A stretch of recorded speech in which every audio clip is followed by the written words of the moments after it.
Maverick News presents The Rick Walker Show. Defrag your mind.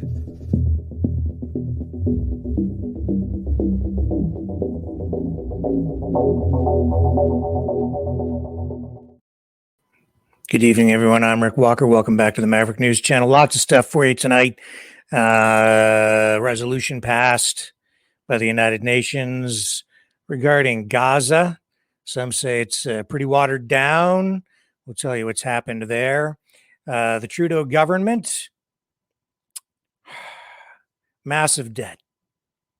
The dynamic debt duo, Chrystia Freeland to Justin Trudeau. We'll talk more about that. EVs, electric vehicles, major concerns bubbling to the surface as the government continues to push their electrification of the auto industry.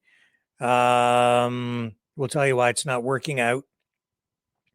Every day, more and more concerns as the government continues to dump billions of dollars into this initiative.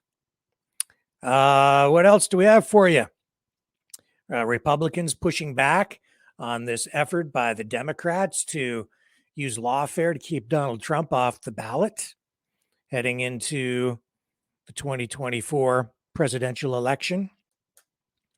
And Trudeau, he's going to be heading he's heading off on a sunny Christmas vacation.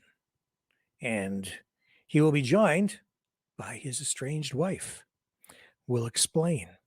But most important tonight, I think, is shortly we will be joined by Shawn Buckley from the National Citizens Inquiry.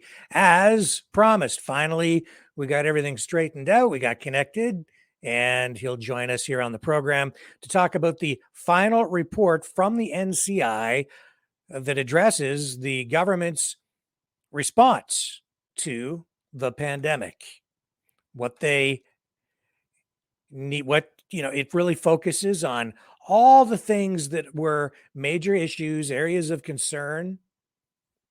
Also provides many recommendations. The report far better than I ever could have imagined. 5,600 plus pages of documents and transcripts from the inquiry itself, from government sources, outside sources, experts, doctors, scientists. It's all laid out in what is probably the most extensive, most comprehensive analysis with sworn testimony into any government response anywhere in the world. It's probably the best archive of documented materials with real credibility behind it anywhere in the world with regard to what happened during the pandemic. And it isn't over yet. Shawn Buckley will share his thoughts and his assessment of the final report itself, and we will talk about where we go from here. So that will be vitally important for all of us. That is that's the highlight coming up later on in the broadcast tonight. So stick with me. We're just getting the ball rolling here. It's time to get the show on the road.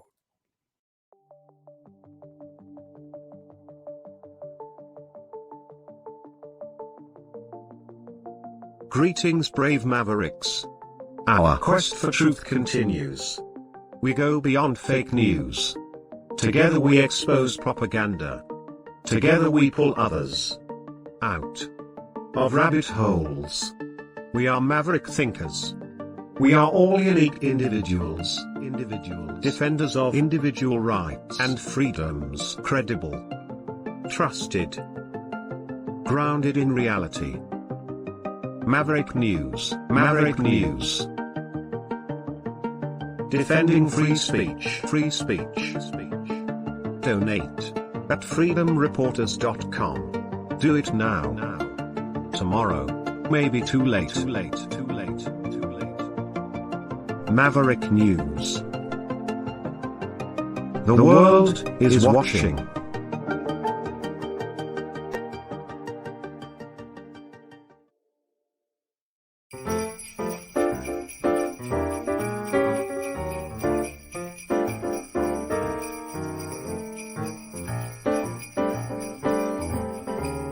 Jingle bells. Trudeau smells. Biden laid an egg. Klaus Schwab's deal has no appeal. But tomorrow is a brand new day. Hey everyone. Have a merry Maverick Christmas. And a magnificent new year.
Okay, let's get started with some serious stuff now. But Merry Christmas, everybody. It is that time of the year, and I'm all alone. My wife left. She went to my parents. Yeah, because my daughter's birthday is this time of year too. So she went up there to go pick my daughter up. Everybody's starting to get together. That's what happens this time of year. So I hope that you guys are all having a great Christmas, pre-Christmas time. And I hope that everybody has a fantastic Christmas this year. We deserve it, man. It's been one heck of a year, one heck of a 3 or 4 years. It's been pretty crazy. And I think all our hearts are going out right now to the people, both in Israel and in Gaza, in the Gaza Strip, in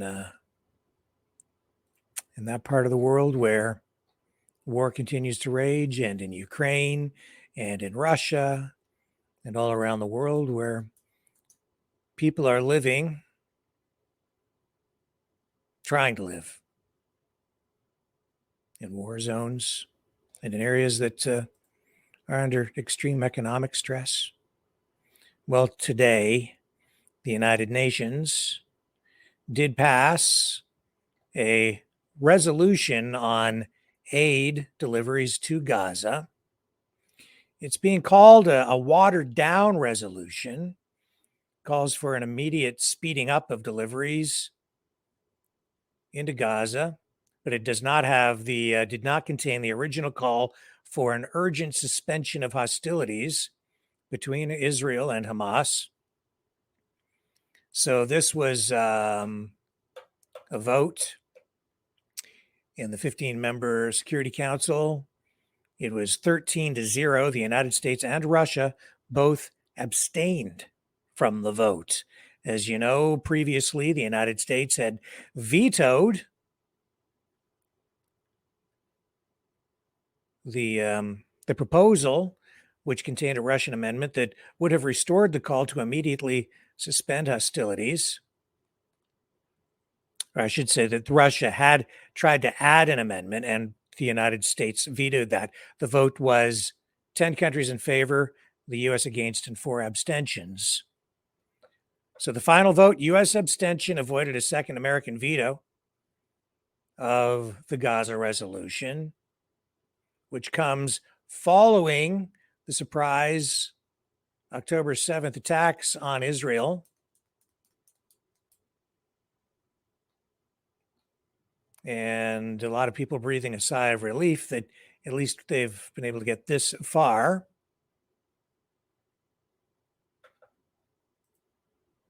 And with that, we're going to take you now to the United Nations for a joint statement on this resolution. And then I think we're also going to be able to pick up the also a statement shortly from UN Secretary General Antonio Guterres. So let's take you to the United Nations now for this joint statement. Here we go. We won't keep you long. I know we've kept you waiting days on end for the vote that didn't happen but finally did.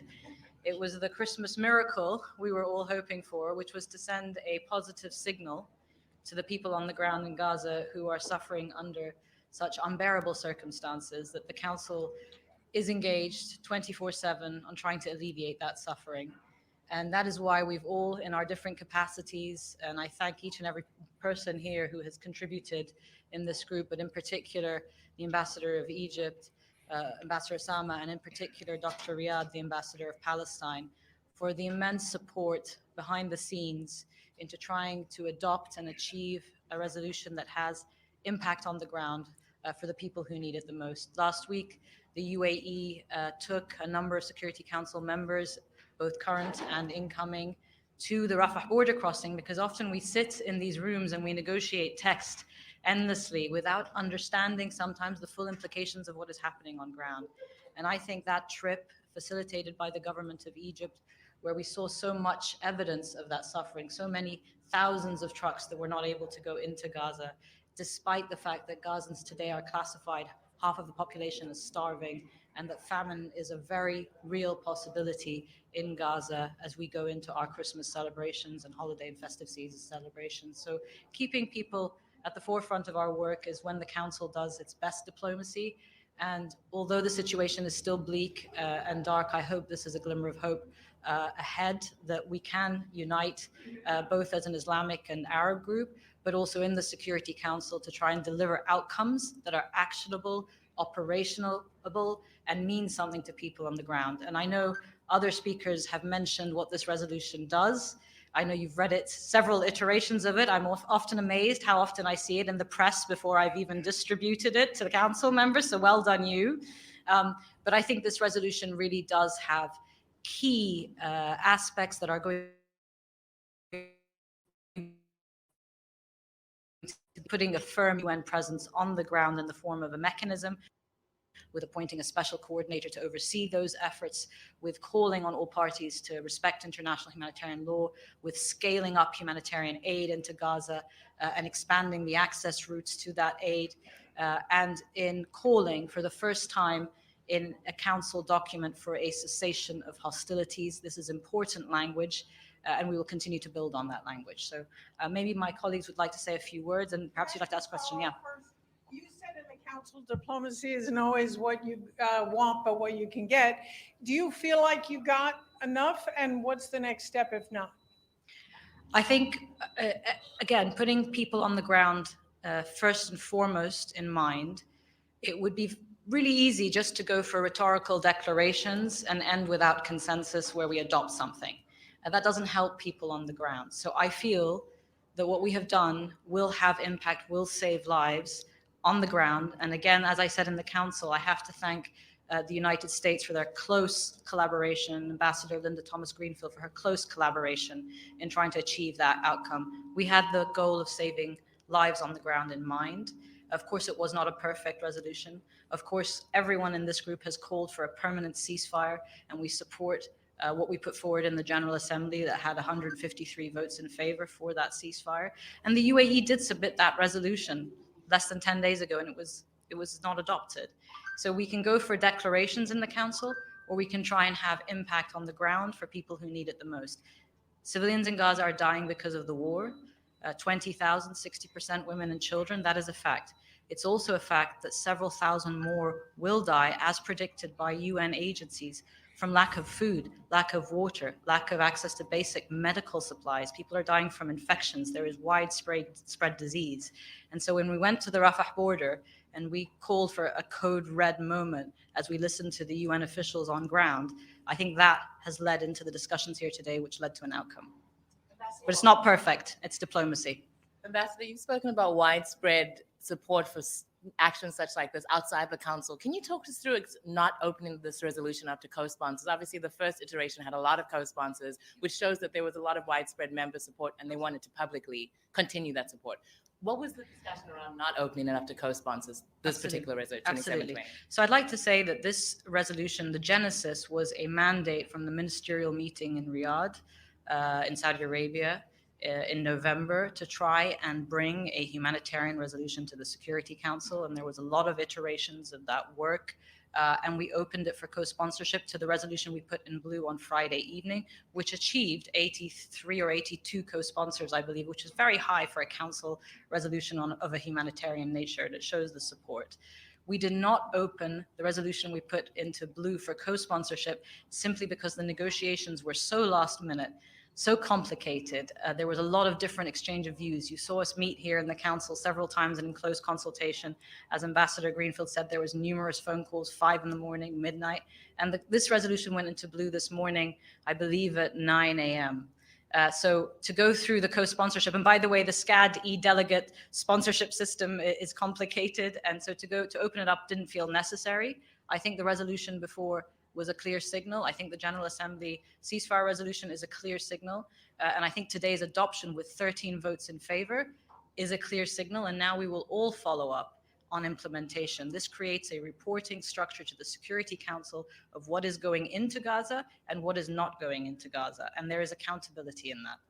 Thank you. Okay, and with that, let's go over and pick up the remarks from the UN Secretary General. We'll pick him up now. Hang on. Stay with me. We're connecting the feed. And here we go.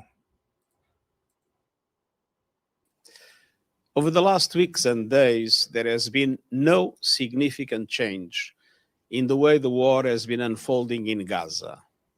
There is no effective protection of civilians. Intense Israeli bombardment and ground operations continue.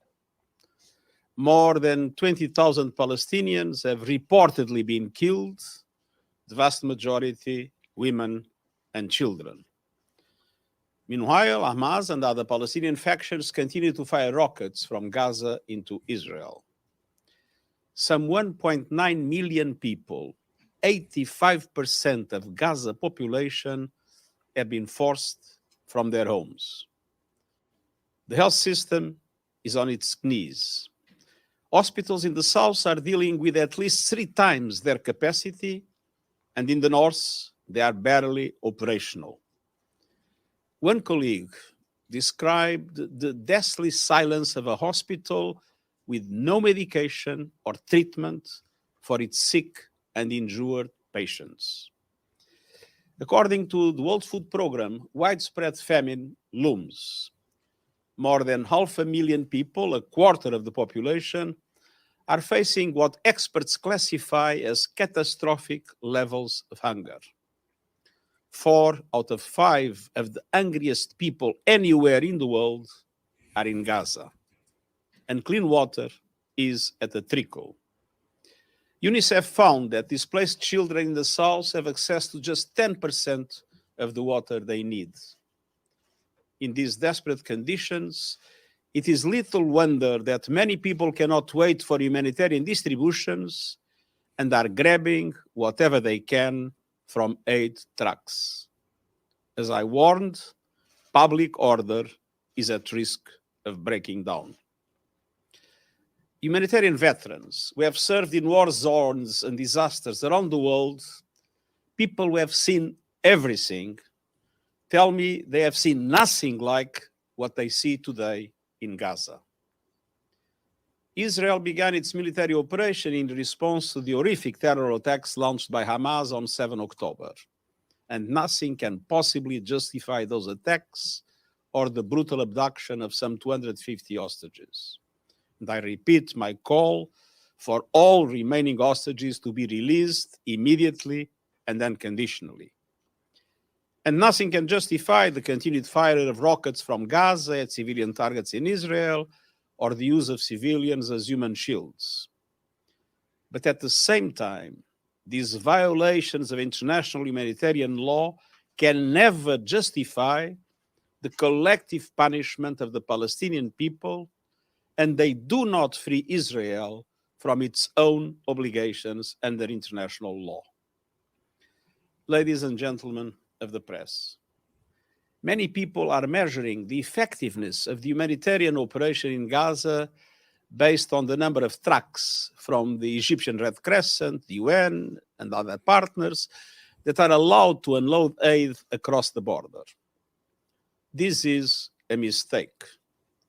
The real problem is that the way Israel is conducting this offensive is creating massive obstacles to the distribution of humanitarian aid inside Gaza. An effective aid operation in Gaza requires security, staff who can work in safety, logistical capacity, and resumption of commercial activity. These 4 elements do not exist. First, security. We are providing aid in a war zone. The intense Israeli bombardment and active combat in densely populated urban areas throughout Gaza threaten the lives of civilians and humanitarian aid workers alike. We waited 71 days for Israel finally to allow aid to enter Gaza via the Kerem Shalom crossing. And the crossing was then hit while aid trucks were in the area. Second, the humanitarian operation requires staff who can live and work in safety.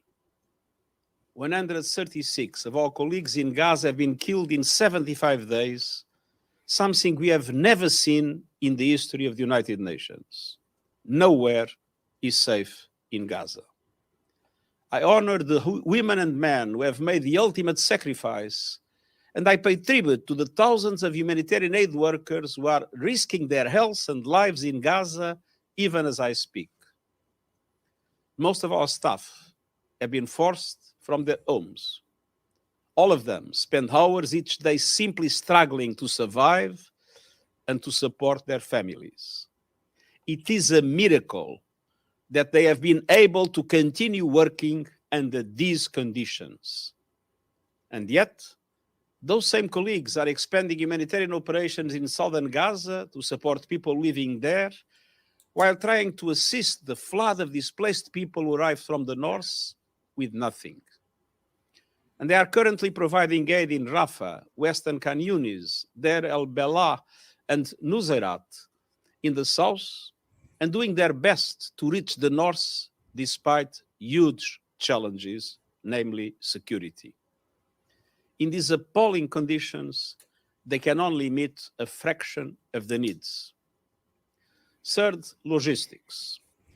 Every truck that arrives at Karem Shalom and Rafah must be unloaded and its cargo reloaded for distribution across Gaza. We ourselves have a limited and insufficient number of trucks available for these. Many of our vehicles and trucks were destroyed or left behind following our forced, hurried evacuation from the north. But the Israeli authorities have not allowed any additional trucks to operate in Gaza. And this is massively hampering the aid operation. And delivering in the north is extremely dangerous due to active conflict, unexploded ordnance, and heavily damaged roads. Everywhere, frequent communication blackouts make it virtually impossible to coordinate the distribution of aid and to let people know how to access it. And fourth and finally, the resumption of commercial activities is essential. Shelves are empty, wallets are empty, stomachs are empty. Just one bakery is operating in the whole of Gaza.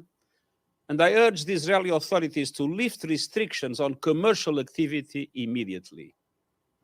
We are ready to scale up our cash grant support to vulnerable families, the most effective form of humanitarian aid. But in Gaza, there is very little to buy.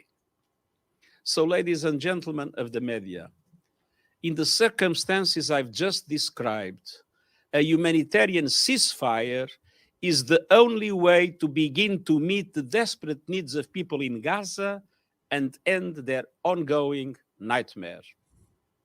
I hope that today's Security Council resolution may help that finally to happen. But much more is needed immediately. Looking at the longer term, I'm extremely disappointed by comment by senior Israeli officials that put the two-state solution into question. As difficult as it might appear today, the two-state solution in line with UN resolutions, international law, and previous agreements is the only path to sustainable peace. Any suggestion otherwise denies human rights, dignity, and hope to the Palestinian people, fueling rage that reverberates far beyond Gaza. It also denies a safe future for Israel. The spillover is already happening. The occupied West Bank is at boiling point. Daily exchanges of fire across the blue line between Lebanon and Israel pose a grave risk to regional stability. Attacks and threats to shipping on the Red Sea by the Houthis in Yemen are impacting shipping with the potential to affect the global supply chains. And beyond the immediate region, the conflict is polarizing communities, feeding hate speech, and fueling extremism. All this poses a significant and growing threat to global peace and security. As the conflict intensifies and the horror grows, we will continue to do our part. We will not give up. But at the same time, it is imperative that the international community speak with one voice for peace, for the protection of civilians, for an end to suffering, and for a commitment to the two-state solution backed with action. Thank you.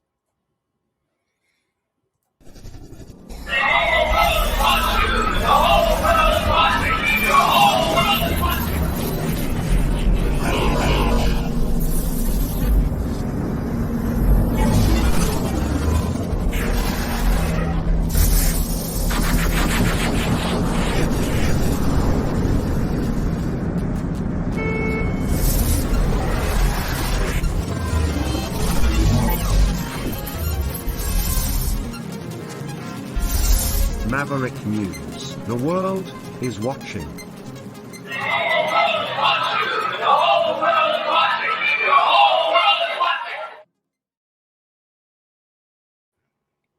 The whole world is watching, and we are in an information war.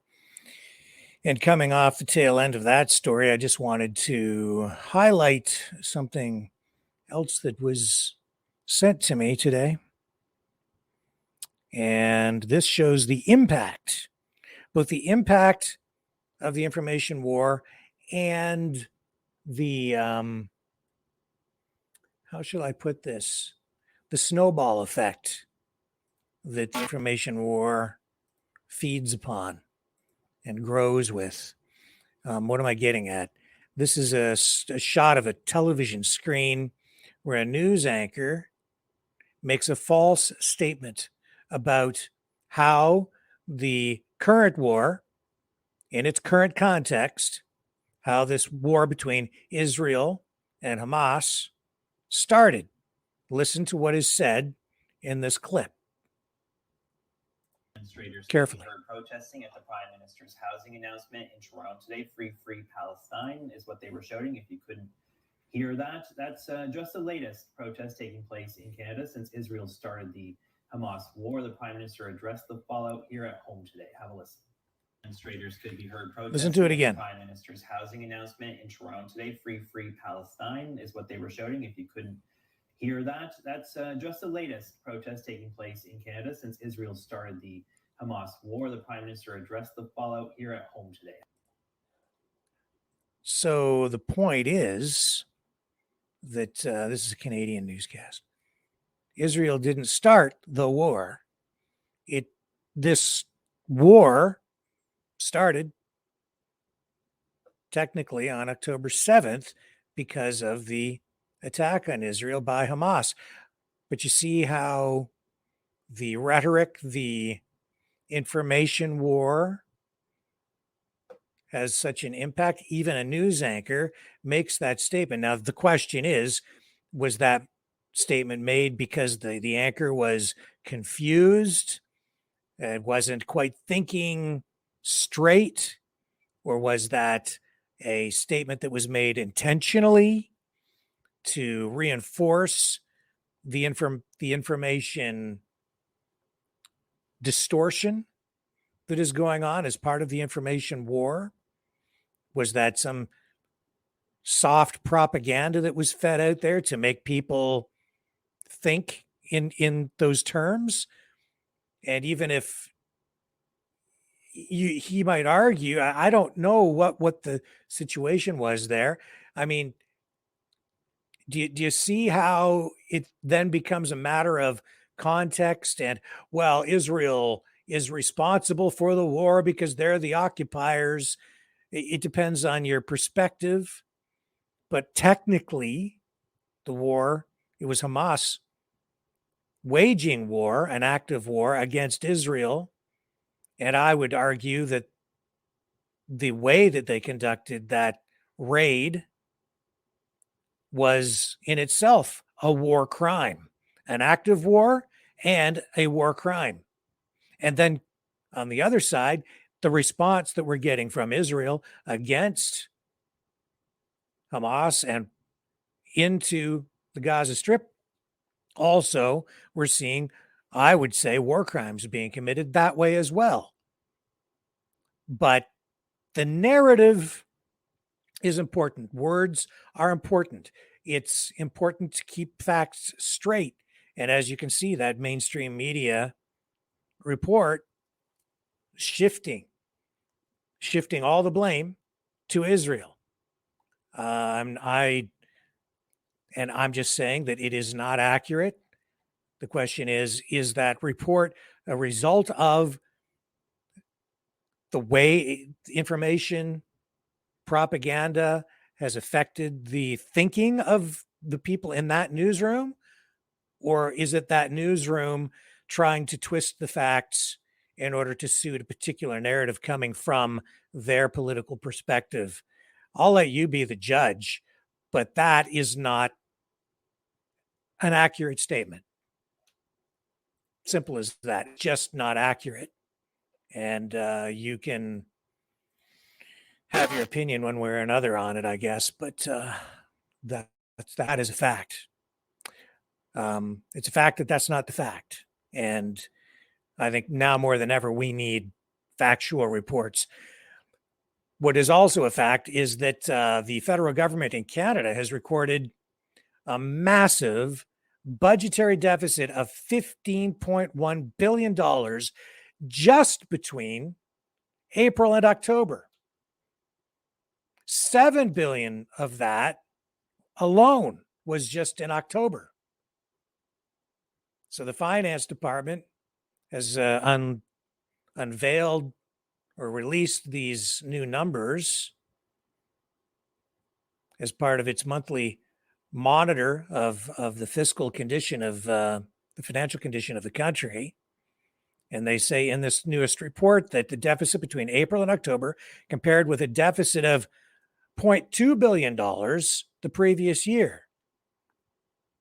Now, revenues were up a little bit, I guess, 1.2%, but nowhere near enough to offset the huge budgetary deficit that was incurred just between that period. That's not even the whole debt for the year. That's just between April and October. Program expenses, excluding net actuarial costs, were up $11.8 billion, or 5.4% from the same period a year earlier. Spending across all categories, every category increased. Debt charges, this is interest payments, up $7.5 billion, or 38.1%, mostly because of higher interest rates, but partly it was offset by some lower prices for consumer goods and bond returns. This is, in my estimation, a financial disaster. It should be a huge warning sign. Big red flags should be going up for everyone. This is financial danger zone. The money is going away too fast, far faster than it's coming in. And it's also largely due to the electrification of the auto industry, which is a fool's errand so far, not working out the way that people had, the way the government had been planning. We'll get into that more in a moment. But this is also something that needs to be thrown right back to the desk of Canada's finance minister, Chrystia Freeland. And we ran a portion of this clip from her last night. I'm going to rerun this because it's pretty clear that Justin Trudeau and his finance minister, Chrystia Freeland, simply do not get it. They are out of touch, folks. In my view, with ordinary Canadians, especially right now. Here it is, the Christmas season. This is Chrystia Freeland, again, in an interview being asked about the rising debt and inflation, which is eroding people's purchasing power. A lot of people simply having trouble putting food on the table this Christmas, paying the rent, just covering their essential bills. And what's her response to this question about rising inflation, rising cost of living? She says, well, thank goodness for food banks. Thank goodness for the food bank down the street for me. So we have a finance minister who essentially is grateful that there are food banks out there to bail out the government, in a sense, because her economic policies, the economic policies of Justin Trudeau, this inflationary spending that they've embarked upon is simply not working. And here she is speaking about it again. It's heartbreaking that we have food banks in Canada, and it's really heartbreaking to see that people really need them. So I am grateful to the really amazing people at the Church of the Messiah who have worked so hard to have a food bank and to support our community. And it kills me that that's something that they need to do, that we need to do. Yeah, a national report was released recently that the numbers are up at record numbers. There's people who are employed who are using it to buy things like milk and eggs because it's just expensive. Exactly. She is the finance minister.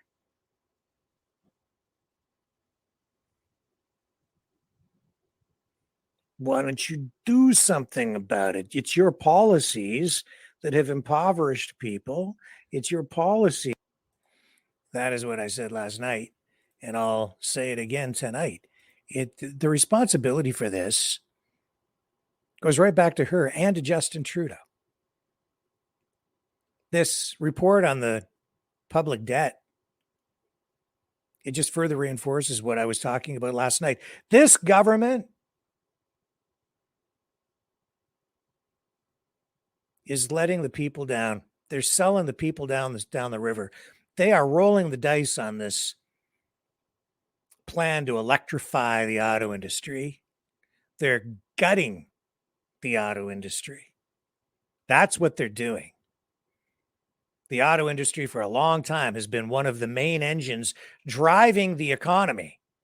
And now they're driving the entire industry into the ground with a centrally planned economy, a centrally planned auto industry that is leading to austerity. While they sit there and tell people that they're bailing us all out with these subsidies, with the CERB program during the pandemic, telling everybody that there's going to be, in one way or another, government support, and even talking about bringing in possibly universal basic income. These are all lies.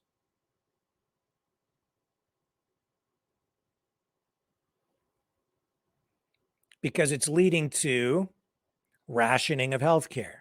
It's leading to a lower standard of living.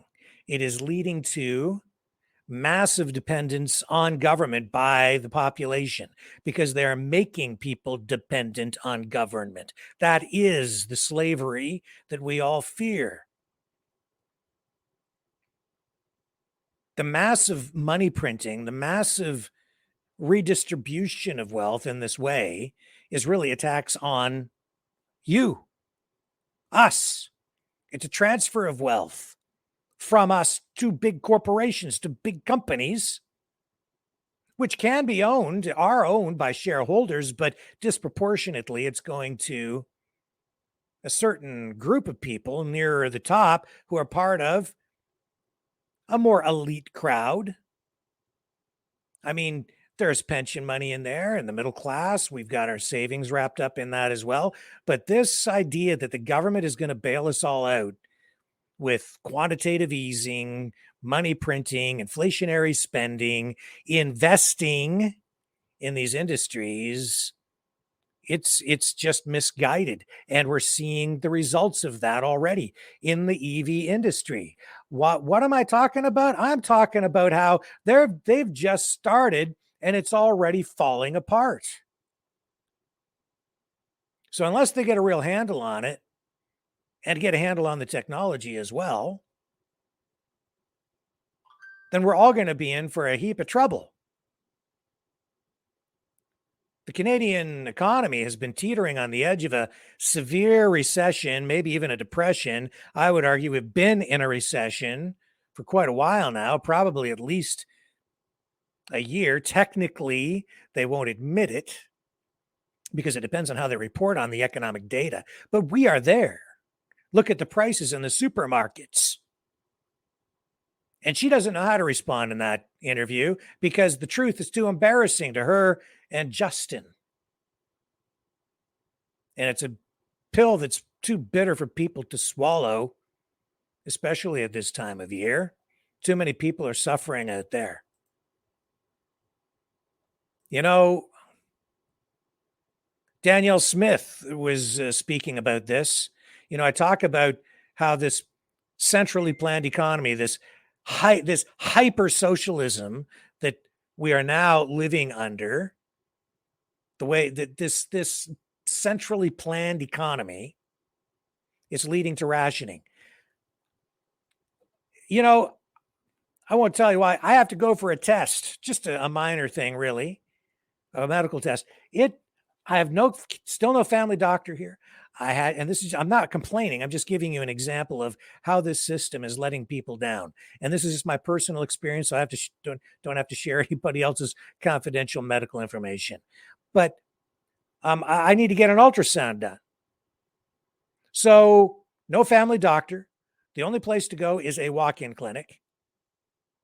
So down I go to the walk-in clinic. You have to wait for a long time because in my hometown, because there's only one walk-in clinic left. All the other ones have closed.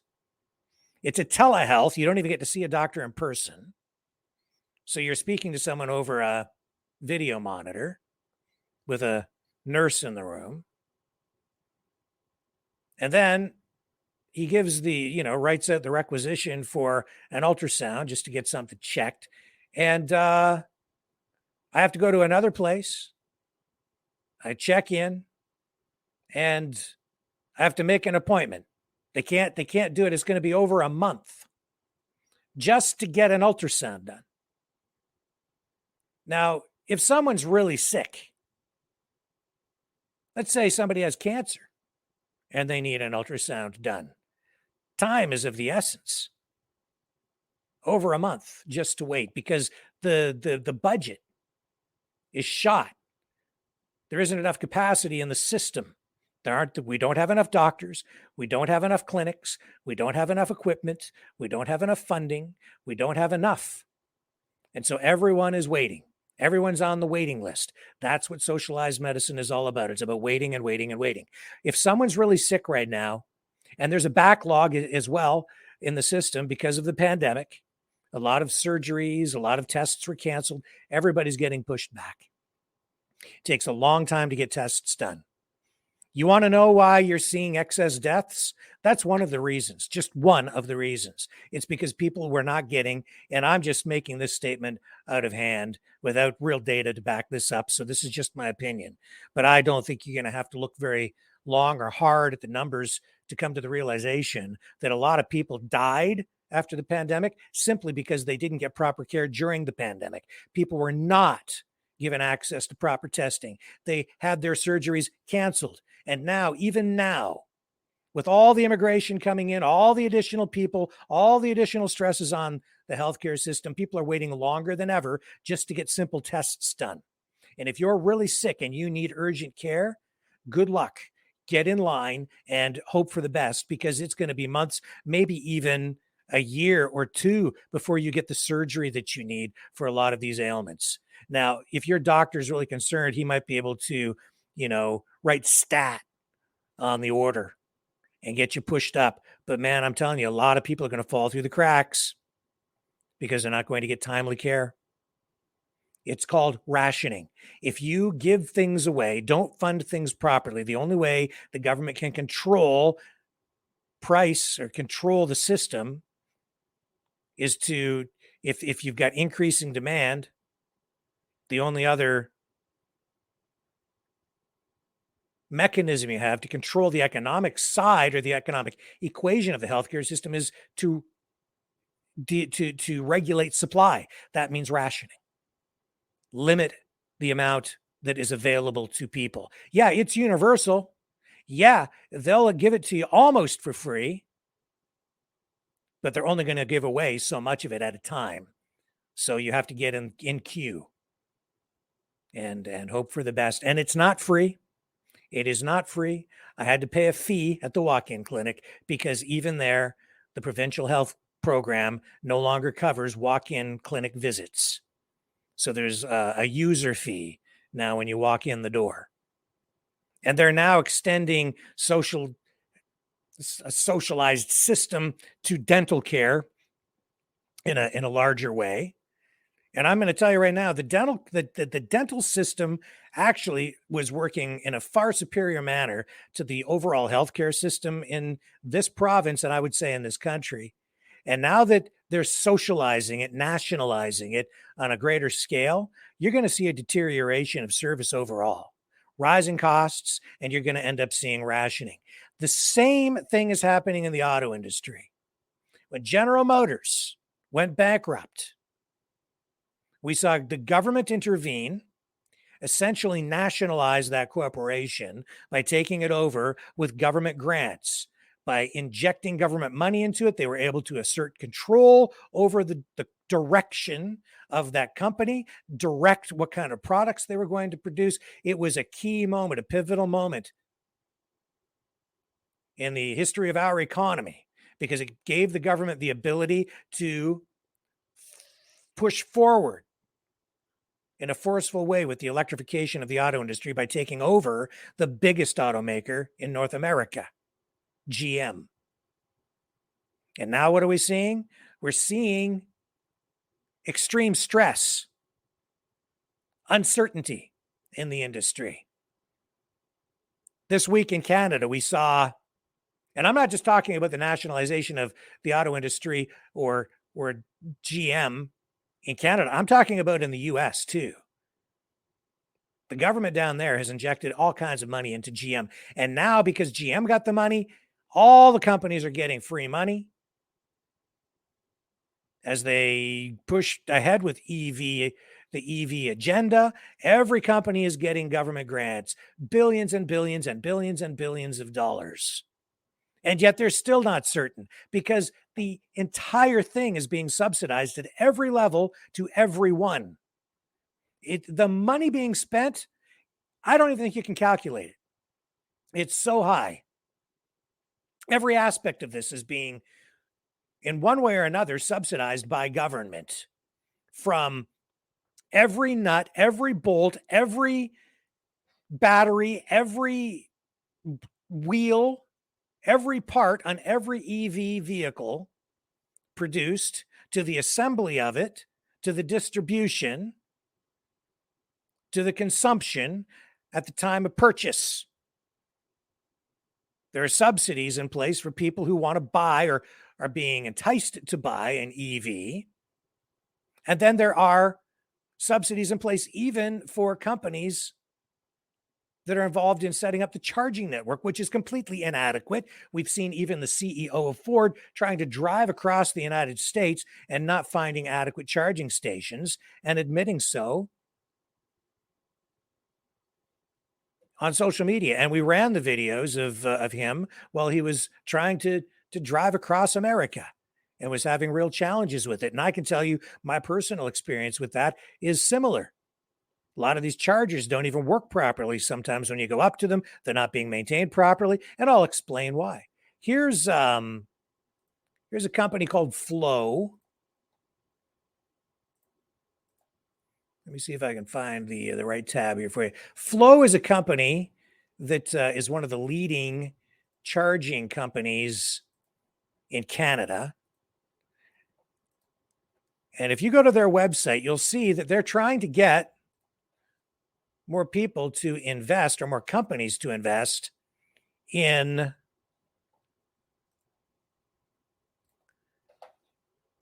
these charging stations, so that they're trying to get more people, more companies to put them in, and they're expensive. So here's their website, and look at the headline right up front. Discover the 50 to 75% subsidy for charging stations. 50 to 75% government subsidy to install a charging station. So if you're a gas station or maybe a municipality and you want to put chargers in at a municipal building, or you're Tim Hortons and you want to put one in your parking lot, or some in your parking lot, or it doesn't matter who you are, a car dealer maybe, and you want charging stations set up, or maybe you run a factory and you think you're going to put charging stations in, whatever. It could be anything, any place that wants a charging station. The government will subsidize it to the tune of as much as 75% to put one of these things in.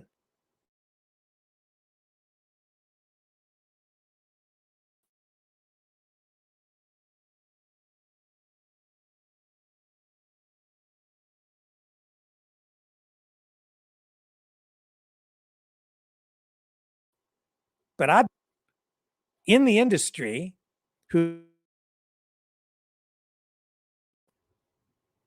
sorry, our internet froze up there for a moment again. So I've been speaking to someone in the industry trying to sell these charging stations. There's really no proper government plan for this. It's even though the government is subsidizing all of it, when the numbers are crunched, there's no return on the investment at this point, even with those subsidies to that level. So if you pay as a company to put one of these things in at maybe a variety store or a restaurant or a fast food chain or wherever they go in, for the person or company investing in these things, there's virtually no return on the investment. So why would anyone do it? There's no real reason to invest the money. You're going to lose money. If it's just like a break-even proposition at best, you're actually losing money, especially with the rate of inflation. So it makes no sense. You're not going to get the distribution there. In the last week, I've also heard other stories about a big trucking company that was investing in electric transport trucks, put charging stations in, spent all this money, only to find that the grid is not adequate, that they couldn't pump enough electricity into their location to power the chargers. So that whole plan fell apart after the company had already invested a lot of money. There's a municipality, and I'm sorry, I saw the story briefly today, but it was about buses, electric buses being purchased by a municipality. Electric buses that don't have enough power capacity to run the heaters in the buses during the winter. So they come installed with diesel engines for heaters, diesel powered heaters on the electric bus, which makes, again, 0 sense at all. And then this past week, we saw the Minister of Environment and Climate Change in Canada, Stephen Guilbeault, come out and outline in more detail the government's plan to push ahead with banning gasoline-powered vehicles, new sales of gasoline-powered vehicles entirely by 2035. And over the course of the next number of years, they'll be phasing that in, essentially reducing availability of gasoline-powered vehicles in the marketplace, slowly trying to force people to buy these electric vehicles, which have issues on the resale market because the batteries will not last past a certain point. So they have to be replaced, probably after about 4 or 5 or 6 years. There won't be enough range left in them. They have to be replaced. And at that point, we're already seeing that the market conditions are such, the numbers are such that it costs more to replace the batteries than the vehicles themselves are worth. So it makes no sense. They're going to end up in the recycling yard, if you can even recycle the batteries. And that isn't even entirely clear at this point. This whole plan is not coming together. We've got a serious, serious problem on our hands, and the government just doesn't seem to care. They're pushing ahead anyway. It's actually insane. Here's Danielle Smith, the Premier of Alberta, speaking to this very thing. This was yesterday. Comes from the Calgary Herald, and she nails this, absolutely nails this. This is a centrally planned economy that is on this insane mission to transform an industry that is vital to the health of our economy in a way that is going to lead to rationing, just like the healthcare system, only far, far worse. Far worse. And I'll comment more on that when we come back on the other side of this very brief clip. People, if they want a car, they need to buy it now because we're entering into a period of rationing. There's no other way around it. I spoke to the manufacturers and they told me the way it will work is that the only way to meet those targets is to reduce the amount of gas-fueled vehicles that they sell. So if you only buy 2,000 vehicles in the Alberta market, they're only going to be able to sell 8,000 gas-fired vehicles in our market. We buy 200,000 vehicles a year. And so we have to expect that what they're going to do is essentially phase out the traditional auto sector. And I wish I could do something about it, but we don't have auto manufacturing in Alberta. There isn't a way for me to be able to override it. I can just warn Albertans that if this truly is implemented the way that they have said, by the time we get to January 15th of 2026, we'll have sold our allotment of gas-fired vehicles for that year, and you're going to be sitting on a waiting list waiting your turn. So if anyone needs to buy a car, they better buy it now. Basically a extreme socialist or communist economy. It results in rationing. It results in people ending up on waiting lists for all kinds of different products, consumer goods, especially major purchases. That's where we're heading.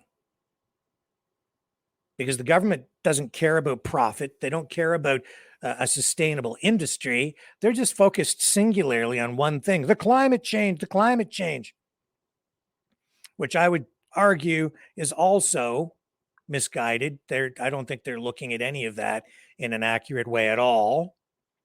It's insane what they are doing. Absolutely insane. This will ultimately lead to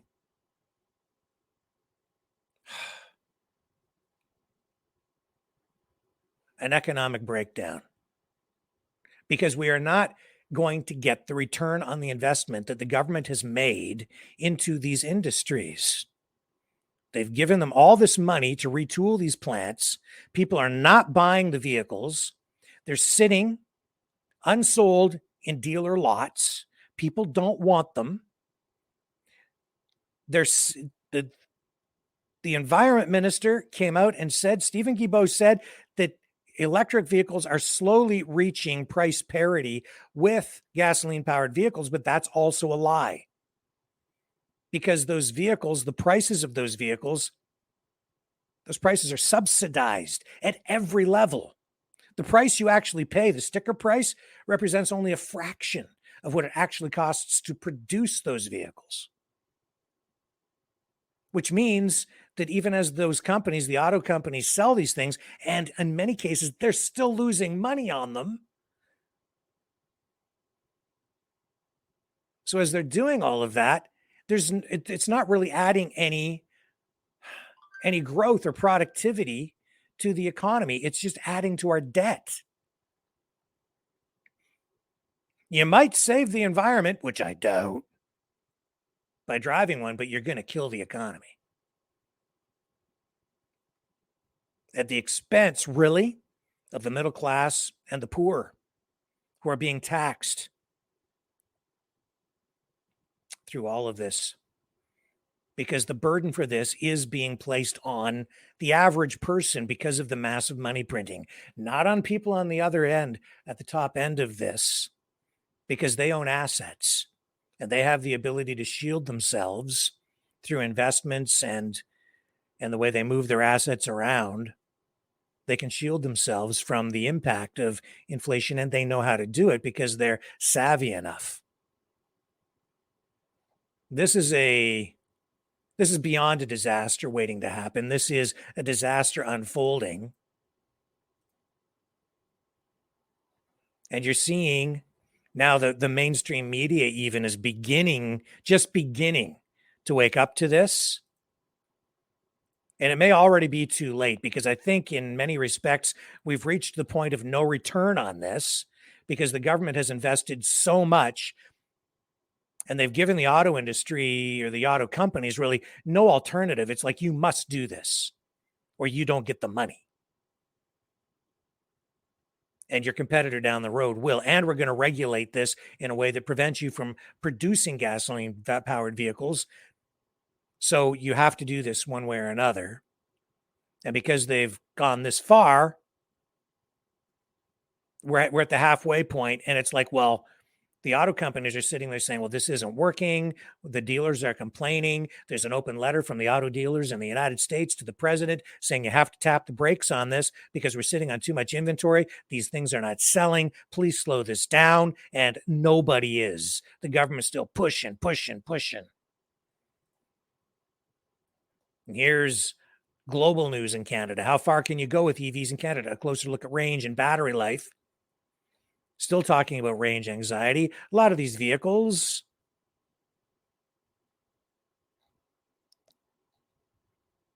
are now up to, 200, 300, 350 kilometer range, but still not a perfect solution. And in the winter, range is reduced. You've got serious issues with heating, as I said, with things like those buses. There's the climate Minister of Climate Change and Environment, Stephen Guilbeault, saying that Canada should reach 85,000 EV charging stations by 2029. I don't think so. No, because people are not, the places where these things are supposed to be going in, they're not. It's not happening. There's a charging station downtown in my town, right across from the police station at a Tim Hortons. There are several of these stations there, and a couple of them don't work. They haven't worked in over a year. Out of commission. Not bothering to fix them. There's no reason to. They make no money with them. And they're not used that much, so they just don't bother. They didn't bother to fix it. They just sit broken. It is not working out. And then there's this story breaking today about a Nissan Leaf owner who needs to replace the battery in his car. Here it is here. This is the CBC. Mainstream media finally cluing in after helping the government push this agenda on EV vehicles. His electric vehicle battery died. 1 year later, he's still waiting for a replacement. Yeah, because that's the other thing. They talk about, we're going to run out of oil. They're already running out of the lithium, the cobalt, the other elements that are needed to make these batteries. There's already a shortage. They can't produce them fast enough. They can't get the materials that they need to sustain the supply chain as it is. And they want to completely replace the world fleet of vehicles with electric powered cars and trucks. And it is not happening. This guy can't even get a replacement battery for one of the most popular electric vehicles on the road. One of the first, actually, to make a big splash worldwide, Nissan. No fault of the auto companies. They're doing their best to adapt to these government regulations and incentives, these government programs. So it says here he bought this Leaf in 2017 to save money on gas and to take advantage of a $14,000 government rebate for electric vehicles. 14 grand tax money back so he could buy that vehicle. $14,000. It was all good, ran well, he says. Then the main high voltage battery needed to be replaced after the car broke down twice last year. Once in November, then again a week later. He had to hire a tow truck, get it hauled to his local dealership. Now, in this case, his replacement fell under the warranty, covering 160,000 kilometers or 8 years, whichever comes first. But he's still waiting for the battery to arrive a year later. Oh, yeah, we'll fix it, sir, but we don't have one, and it's going to be a year. Until then, I guess you're just going to have to walk. Well, I hope they took care of this guy, but you're getting the picture. What good is the car if you can't get a battery? I bought a flashlight at the hardware store. The battery went dead. And I need a replacement, but I can't get one. So they said it'll be here in about 14 months. Until then, I'm just going to be fumbling around in the dark. Okay. If you can't, anybody that can't see that this is a fool's errand is blind, maybe willfully blind. I don't think the government cares. I don't think they see it. They're just pushing ahead and they think it's just going to work out somehow. Well, I'll tell you something. If you leave it up to the free market, it will work out. But you get the government involved and they're going to screw it up, and they are royally. Leave it up to the people. Leave the power with the people. Let the people decide. Let the technology evolve. Maybe put some incentives in place to encourage people to do things, or encourage companies to embark on research and the development of new technologies.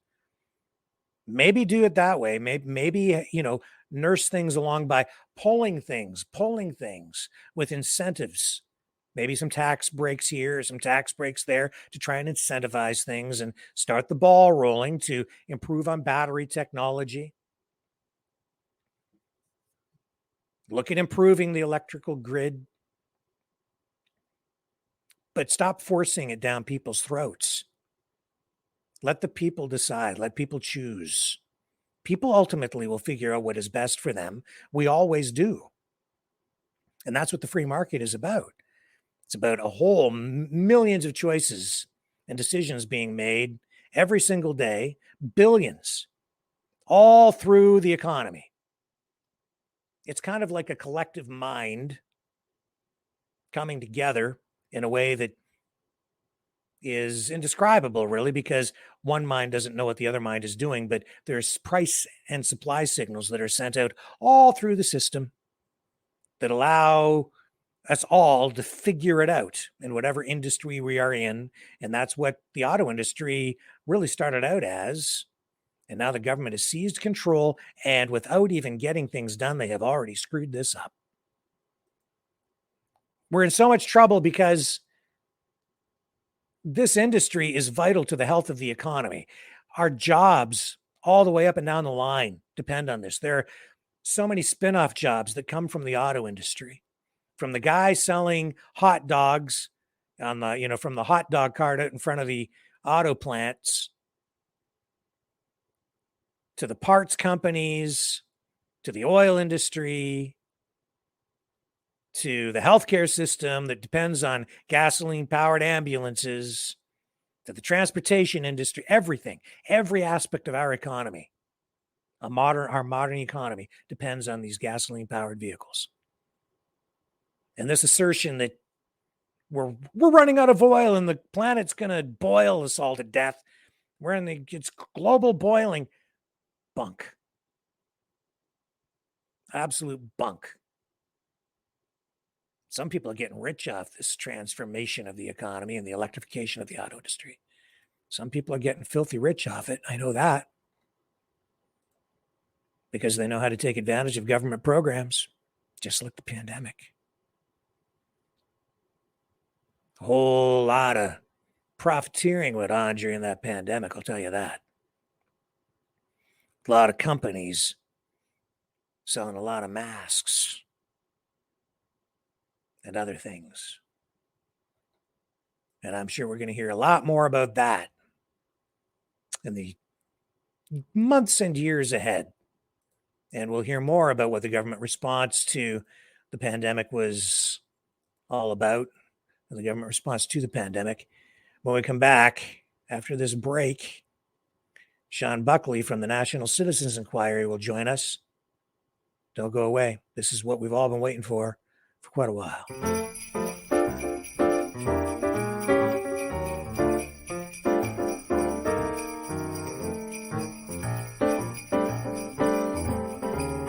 Jingle bells.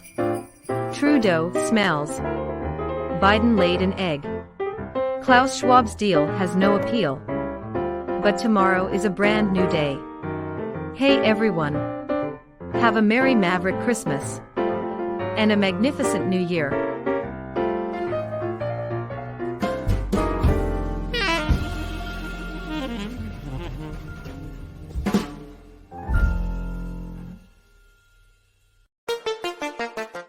The New World Order. Government overreach. The Great Reset. Mainstream media lies. Now more than ever, independent voices are needed. Donate now, at freedomreporters.com. That's freedomreporters.com. Maverick News. The antivirus program. For your mind.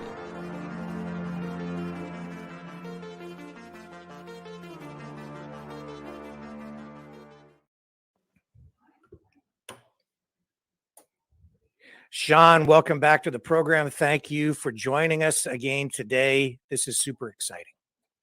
Rick, it's always a pleasure to be on your show. I so appreciate what you do and just how hard you work on, trying to get truthful information out there. So always glad to be here. Man, it's this report so impressive, so extensive, thousands and thousands of pages. Documentation, letters, coupled with the testimony that we saw over many, many weeks. I don't even know where to begin with this, but maybe you just want to speak to first the efforts that were put forth by the volunteers.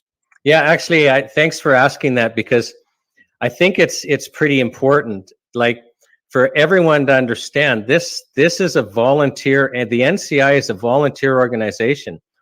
And these commissioners, aside from the fact, think about it, and some of them were working like full time, and we marched them across, for 8 different weeks, where basically they were giving up the whole week, because you got a day of travel, 3 days of hearings, and then a day of travel back.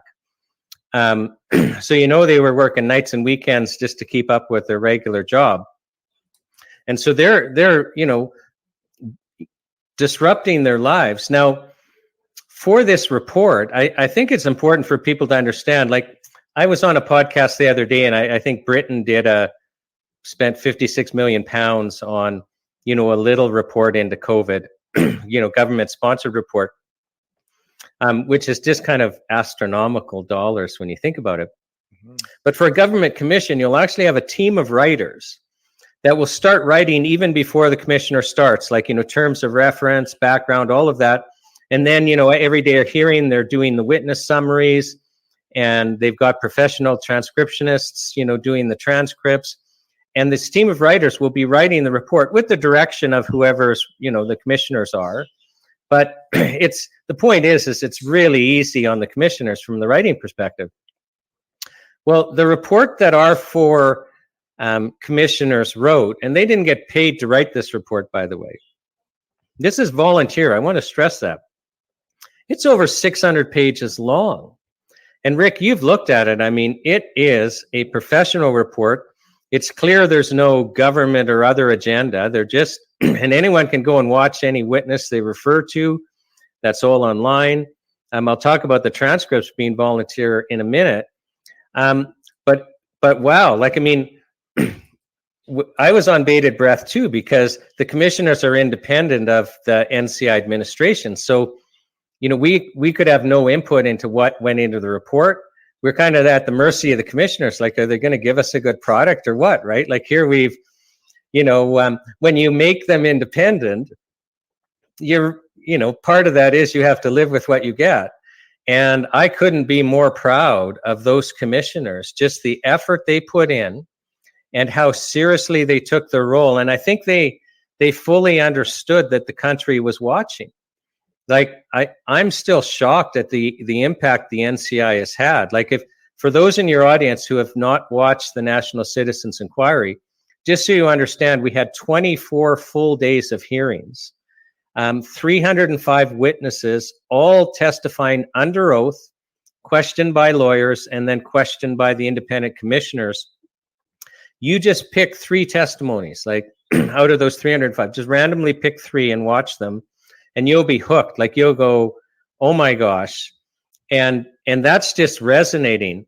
So we released that report, Rick, on November 28th, and we're getting calls and communications from around the world. The world is watching this thing, and it's all volunteer. I have to talk about the transcripts. Like, so the report's over 600 pages long, but we've got then volumes, because the commissioners wanted the transcripts to follow the report. Volumes of these transcripts, like we're like between 5,000 and 6,000 pages of transcripts. That was all done by volunteers. Like, we didn't have the funds to hire transcriptionists. Like, are you kidding me? A transcription team basically self-assembled. So, there was a lead person there named Jody who was just adamant she wanted to volunteer. Like, she was just continually communicating, I want to volunteer, I want to volunteer. And so, my wife Teresa brought her in and said, well, you're a writer, you've got writing skills. Can you kind of chronicle what happened here? And she thought, well, great idea, and started to look into it and said, I can't do this without transcripts of what the witnesses said. So she assembled a team herself of volunteers to do transcripts. Now, these aren't official transcribers, so their strategy to make sure the transcripts were accurate and robust is they would run the video testimony or the audio testimony through an AI program to get an initial transcript. Then they would have one of them watch the testimony while reading the transcript and make the corrections that they saw. And then that corrected copy, a second one would do the same. So now with the second, watch it. And then, and now we've got, version 3. And then a third person would sit down with version 3, watch it again, and compare it. And so, like, court transcripts aren't perfect. I'm willing to bet that these transcripts on average are better than court transcripts, and all done by volunteers. Like, can you imagine, like, almost 6,000 pages? And that's the magic of the National Citizens Inquiry, is it's just all of us getting together and doing what we can. Like, I am humbled every time I turn around just at, how ordinary Canadians just keep stepping up and doing things. And now, now we're on to the next phase where it's kind of like, well, what are ordinary Canadians going to do with this report? It's truly amazing. And I mean, here's your, I'll just bring it up so people can see this. They can go to your website to get copies of this report, right? Yes. And yeah, almost 6,000 pages of transcripts. And then it's all compiled into a condensed form with, so where you've got your recommendations and your summary, which is extremely helpful. Where should we begin with that? I guess first, I mean, we don't need to get back into the process and stuff. I'm really mostly interested in what the recommendations are and where we go from here. So where do we begin with that? Yeah. So maybe before we get into the specific recommendations, your question, where do we go from here? Because it's interesting, Rick, like, people understand that things are changing, and they understand they have to get involved. Like, we were all so afraid, in the middle of I call it the COVID madness, because we were all like shocked, right? Like, I mean, I don't know about you, but I mean, I was shocked that all of a sudden, we're locked down, like basically under house arrest, and then we're, and just the amount of fear, right? Like, I'm not an emergency management expert, but I understand you don't stoke fear if there even is a crisis. Like, now I'm of the opinion there wasn't a crisis. So we didn't get down to the why. We just, at this stage have gotten to the what. I'm hoping, maybe we'll hold more hearings. I don't know. That'll depend on the public and what we feel we should collectively do next, right? Because The NCI is actually a very just small group of volunteers that then just rely on other people to step in and help us do things. But, we were really just getting down to the what. But where do we go from here? Because what we have now is we've got this incredible body of knowledge. Like, we've got 305 witnesses. We've got the transcripts. We have the video, all taken under oath. We've got the largest repertoire of COVID information in the world, and we have the most reliable. I mean, these aren't podcasts. These aren't interviews. These are witnesses testifying under oath and being questioned under oath. It's the most reliable record in the world. And then we've got this report, which is just incredibly, detailed, well-written, level-headed, and with positive recommendations, which, we'll get into for a second. But people are asking, well, what do you do next? Like, they're basically expecting the NCI to save them. Like, we're some knight on a white horse, which is kind of misunderstanding that actually you're us, just like we're the police state, right? Like, we couldn't have had these lockdowns. We couldn't have had these maskings. We couldn't have had any of the madness if we didn't participate, because it was us that was enforcing it.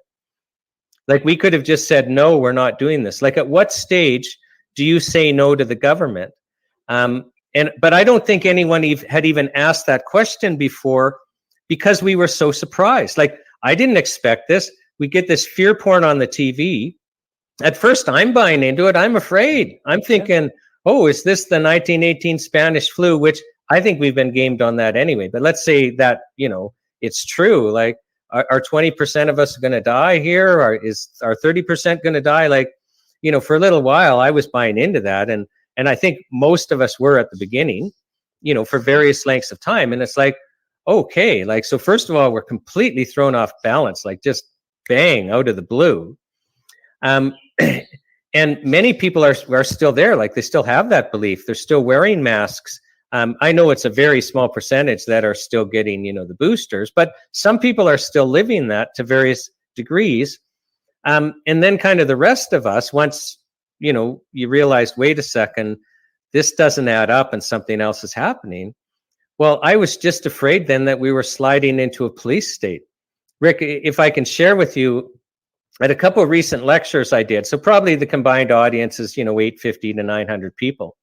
I asked the audiences to put up their hand if they seriously believed that in, the height of this COVID madness, that the army would be used to go door to door, dragging unvaccinated people out of their homes and jabbing them.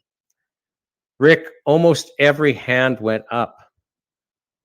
Now, that is a barometer of fear. Like, if you have a large percentage of a population in Canada actually believing the army was going to go door to door, and I mean, if you supported the vaccine program, that's still horrifying. Could you imagine watching the army drag some of your neighbors out of their homes and forcefully jabbing them? I mean, even if you thought the jab was a good idea, that would just be a horrific thing to witness, because you would understand, even if it's just subconsciously, that you no longer have any control over your body. That the government can impose any treatment they want on you. Like, that's a frightful thing. So we were all terrified, and we were all caught off guard. And this is an appropriate conversation, Rick, because I think in the next 3 months, we're going to be experiencing some turmoil, and we are going to be experiencing some times of confusion. And we're going to be scared again. And I think this is just my gut feeling, and I hope I'm wrong. But I think, a year from now, if you and I are on the show, end of December 2024, that we will find that we're in a really good place. Like, I think that things are going to turn around, but, it's almost like you have birth pains before something good happens. And I think that's where we're at. But why I'm bringing this up is, we've all been through a terrifying experiences. Like, I just thought, 20% of us was going to die. And then I thought the army was going to be going door to door and jabbing people with something that, at best is going to sterilize them, and at worst is going to kill them. And and just going through that horrible experience, will understand we're still here. All of us are still here. We're still here. So we've gone through such a scary and transformative experience like we've never had before, and we're still here. So we can do it again. Like, it's kind of like we've been there, done that, we got the t-shirt. So the next time we're terrified, and the next time we're being confused, and the next time we really don't know what's going on, well, understand you've done this before. You can overcome fear, and also understand that because you're going to be involved now, we're going to come out of this in a much better place. I mean, Rick, I think we're going to find ourselves in a Canada where, our institutions are working for us again. And, where we understand we actually have to treat each other with respect and kindness, and, allow ourselves to disagree, and allow ourselves to be able to make our own personal decisions. And like, I just think we're going to have an entire shift, but we still have some more to go through. So I'm incredibly optimistic, and I think what the NCI has done, both with the, and I can't even say what the NCI has done, because my feelings is, God just took this and did his own thing with it that just surprised all of us. Because for those who didn't watch, so don't just pick testimonies, you pick days, because we've also got videos of the whole day, start to finish. So, all the mistakes, all the gaffes, everything in there. But you start watching those openings and just follow through with the day, and you will see that something unexpected happened. It wasn't just witnesses taking the stand and speaking. We were all kind of having this experience. And you don't get that if you just pick a witness's testimony, because we've broken it up where every witness has their own page now, and you can just watch their testimony, and their page has a link to their transcript and their exhibits. But you kind of lose what happened unless you watch the whole day and just see how it unfolds, and see how themes kept coming up from witnesses that would not have known what other witnesses said, would not have known what was said at the openings, but the entire day fits together. And basically, God created a community. I mean, through the whole experience, you watch the whole thing, you will never be the same again, and you will never find yourself terrified again where you're paralyzed. You're going to be scared again. But if you watch all of the ends, I just start at the beginning and walk through, you'll see how we got, better and better and more polished and all of that. It's kind of like, a TV show starts, and when you're at the end of season 5 and you look at season 1, you go, oh my gosh, they were, well, same with us. But you will see these themes developing. And, we were told quite clearly, you're not alone. Like, the worst thing is feeling isolated, which we all were at the beginning. Well, we're the majority. It's the majority of Canadians that, understand we need to treat each other with kindness and respect, that understand that God's actually moving in our land and he's in control, and we're not alone. And then we also learned, and it was a clear message, you're going to be terrified again, but you can overcome your fear. Like, just understand it's a process, and you've already gone through the worst, and you can do this. And then the third thing is like, we have to get involved. And we're getting back to your question, well, what's next? What do we do with this report? It's your responsibility. So just like it was you that allowed the police state to happen, and you don't like hearing that, but you allowed the police state to happen. Many of you, if you had a passport, and like, I don't care whether you got vaxxed or unvaxxed, what you did there just depended on what information you believed. Like, we all act the same, right? So if I believed there was a dangerous virus and I could get out of it by taking a vaccine, I'm taking a vaccine, like, full stop. If that's my belief, that's what I'm doing. And I actually then want everyone else to do it. Like, it's perfectly rational and reasonable, but it's another thing altogether to say, well, I'm going to go to a restaurant because I have identity papers, which we call a vaccine passport, understanding that there's a group of citizens that can't. And so participating in that division, you need to think long and hard about that, because you basically participated in a police state ritual. And, you know, even going to the restaurant with a passport, instead of saying, no, I won't participate in this, you enforced the system. And if you're the restaurant owner, having your staff check the passports, you're participating in the system. And I get you were afraid, but who cares? And you're worried about losing your business. Who cares? If enough of you stood up, my point is we could have just said, no, police states rely on the citizens. So the citizens are the police state. And so the citizens also are the ones to get our institutions back. So the NCI can't do anything. We're a very small group that just tries to get you involved in, you know, what we feel we should be doing next. Well, what we feel we should be doing next is just letting you know it's up to you. I mean, so we'll try and come up with the tools to help you participate. But if you think you're not responsible for actually getting down on your knees and deciding, you know, well, what do I do? If this is a spiritual war manifesting as an information war. What's my role in getting those that don't understand what's really going on understand? Because then all of a sudden they're on your side. And now the NCI is a great tool for that. I mean, we still have running a This is Canada campaign where we just have this one little page flyer introducing who we are and challenging people to pick 3 testimonies and watch them. And what the challenge was, it was actually like a Canada Day thing, but it still applies, is I think, you know, Canada was, what are we, like 1867, like 167 years old, or I can have the math wrong. But anyway, let's say we're 167 years old, or 60, whatever. Yeah. Print out that many and just deliver them in your neighborhood, right? Like that'll take you a couple hours. That's actually, it doesn't sound like a lot, but if you're walking door to door, that's going to take you a couple of hours. But let's say 10 people then watched the testimony and woke up. Well, now you've got ripples in that whole family. And for very little cost to yourself, like most people just get staples to print them off, but they will print off in grayscale fine. You can do it on your home printer. Well, for very little effort, you have now woken up 10 families. And you see, it's something you can do. You know, at the last couple of lectures, and these were in Alberta, and I think we have 86 MLAs, and for people out east, we call MPPs MLAs. So we have, you know, I think 86 provincial elected representatives.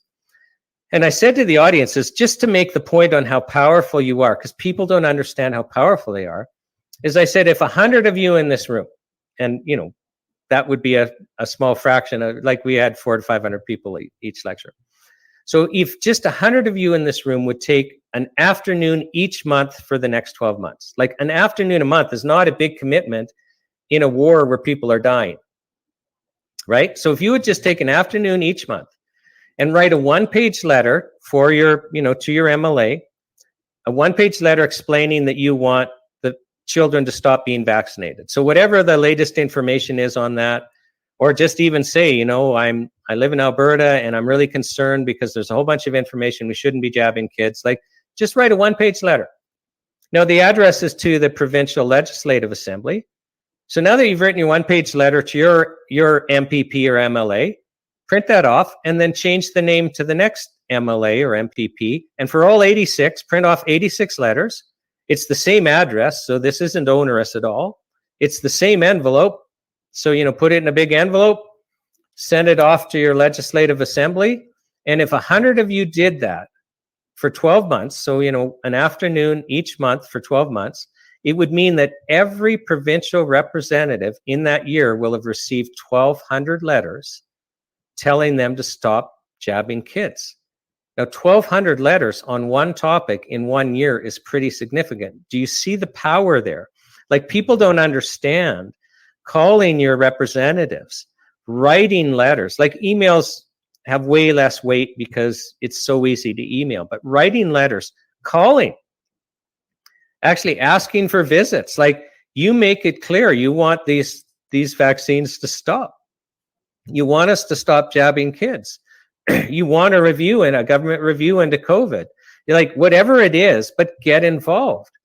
And I just gave an example of like one afternoon a month for 12 months. And that's not acceptable, because one thing God's saying through speaker after speaker after speaker is you're now going to be held accountable for your actions going forward. Have you, you know who Arthur Pileski is, Rick?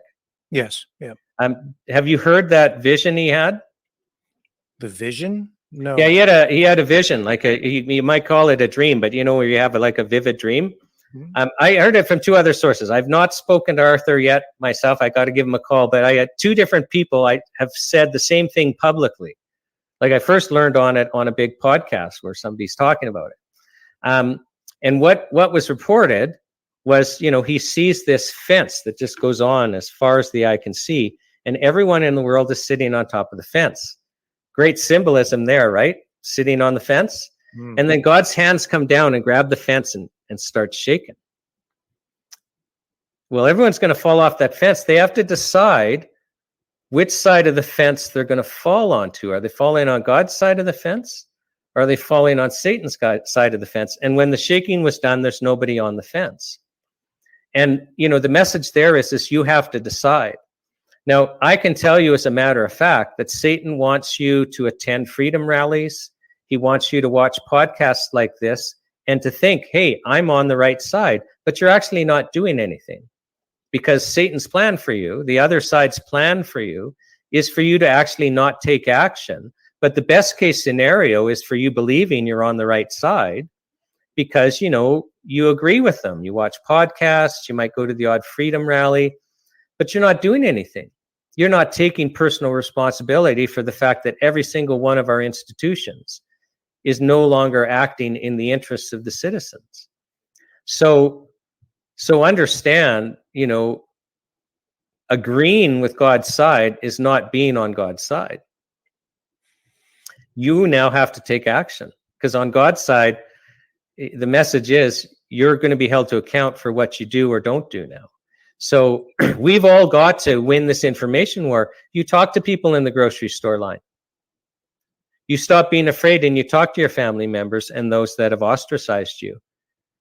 You don't let, you know, your sister give her kids another jab. You don't allow that to happen without them knowing that you made it perfectly clear that's a bad idea. You tell your pharmacist next time you're at the pharmacy, you have to stop the COVID jabs. You're going to be held responsible. You're going to be sued and you might go to jail. Like, you put that in their minds. Like, we start pushing back, and we start pushing back now. And so the commissioner's report is a wonderful way to do that, because now you have a biased professional report based on testimony under oath that is totally public. Yeah, and it is extremely extensive.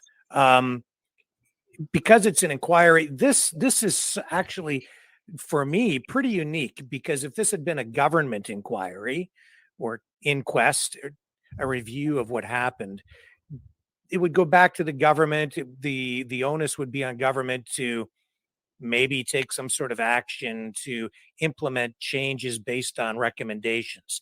But this being a citizens' inquiry, which the government basically refused to participate in, you're quite right. I mean, I see the onus coming back to the people to make something happen with this, because we have these extensive recommendations, but because the government isn't participating, it's really up to the people to put pressure on government, our politicians, our institutions, our doctors, people involved in the legal system, all the way down the line, put pressure on them to take action.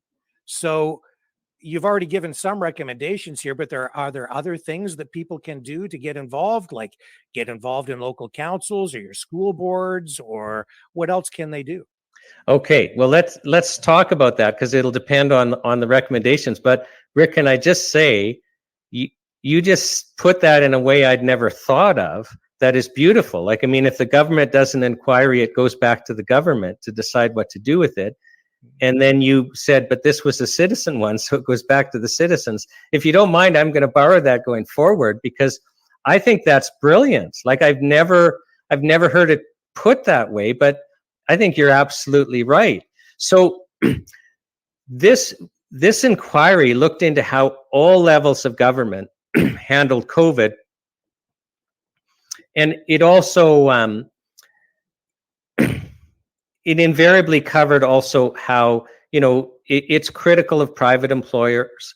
It's critical of colleges, like colleges of physicians and surgeons, which aren't quite government. I mean, there's legislation establishing them, but, you know, technically they're not government, and, you know, colleges of pharmacists and things like that. So there are colleges, you know, if you want to be a medical doctor, you have to be a member of the college in your province, or you can't practice. Like, they're the ones that basically give you your MD certification.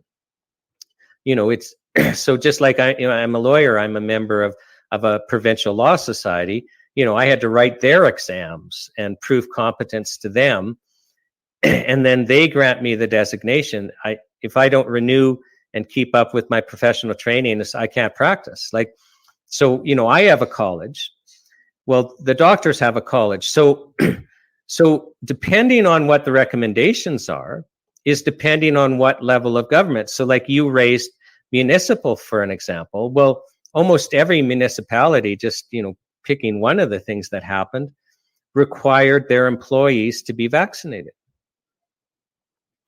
And, you know, some of them, or they, you know, enforced masking mandates and distance mandates, you know, and likely in some cases, you know, even followed the provincial government to themselves would require, you know, passports and the like, and other things. And it was the municipalities that would be directing their enforcement officers and the police, you know, to be aggressive with, you know, the enforcement. Like, you know, I live in Alberta, and Alberta has got the record for jailing pastors during this for holding church, of all things.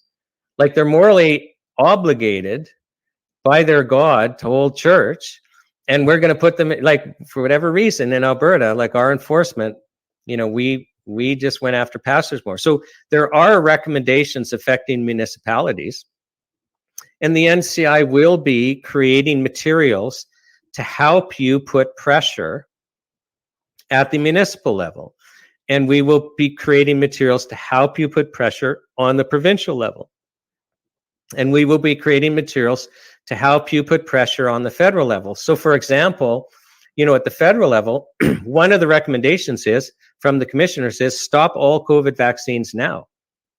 You basically exempted them from having to prove that they were safe. You exempted them from having to prove that they worked. And so you must stop all vaccination, COVID vaccination now. And I'm sorry, we're not in a crisis. We're not in a COVID pandemic right now. So we don't need to be doing boosters or doing any COVID vaccination.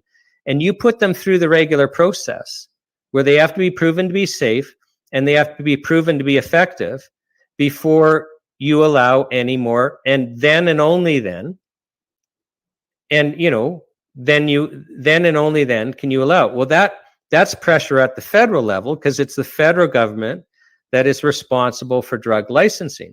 So we actually did start a campaign. We had gotten, you know, a program that you have to pay for that helps you structure, like, they've already got all the MPs listed. And so you set up the page, and we had this letter writing campaign. So you could send an email directly to your MP and a couple of other MPs, and then it would email you a copy of the letter with instructions. Please actually print out the letter, because a written letter sent in has more weight than an email, and do this.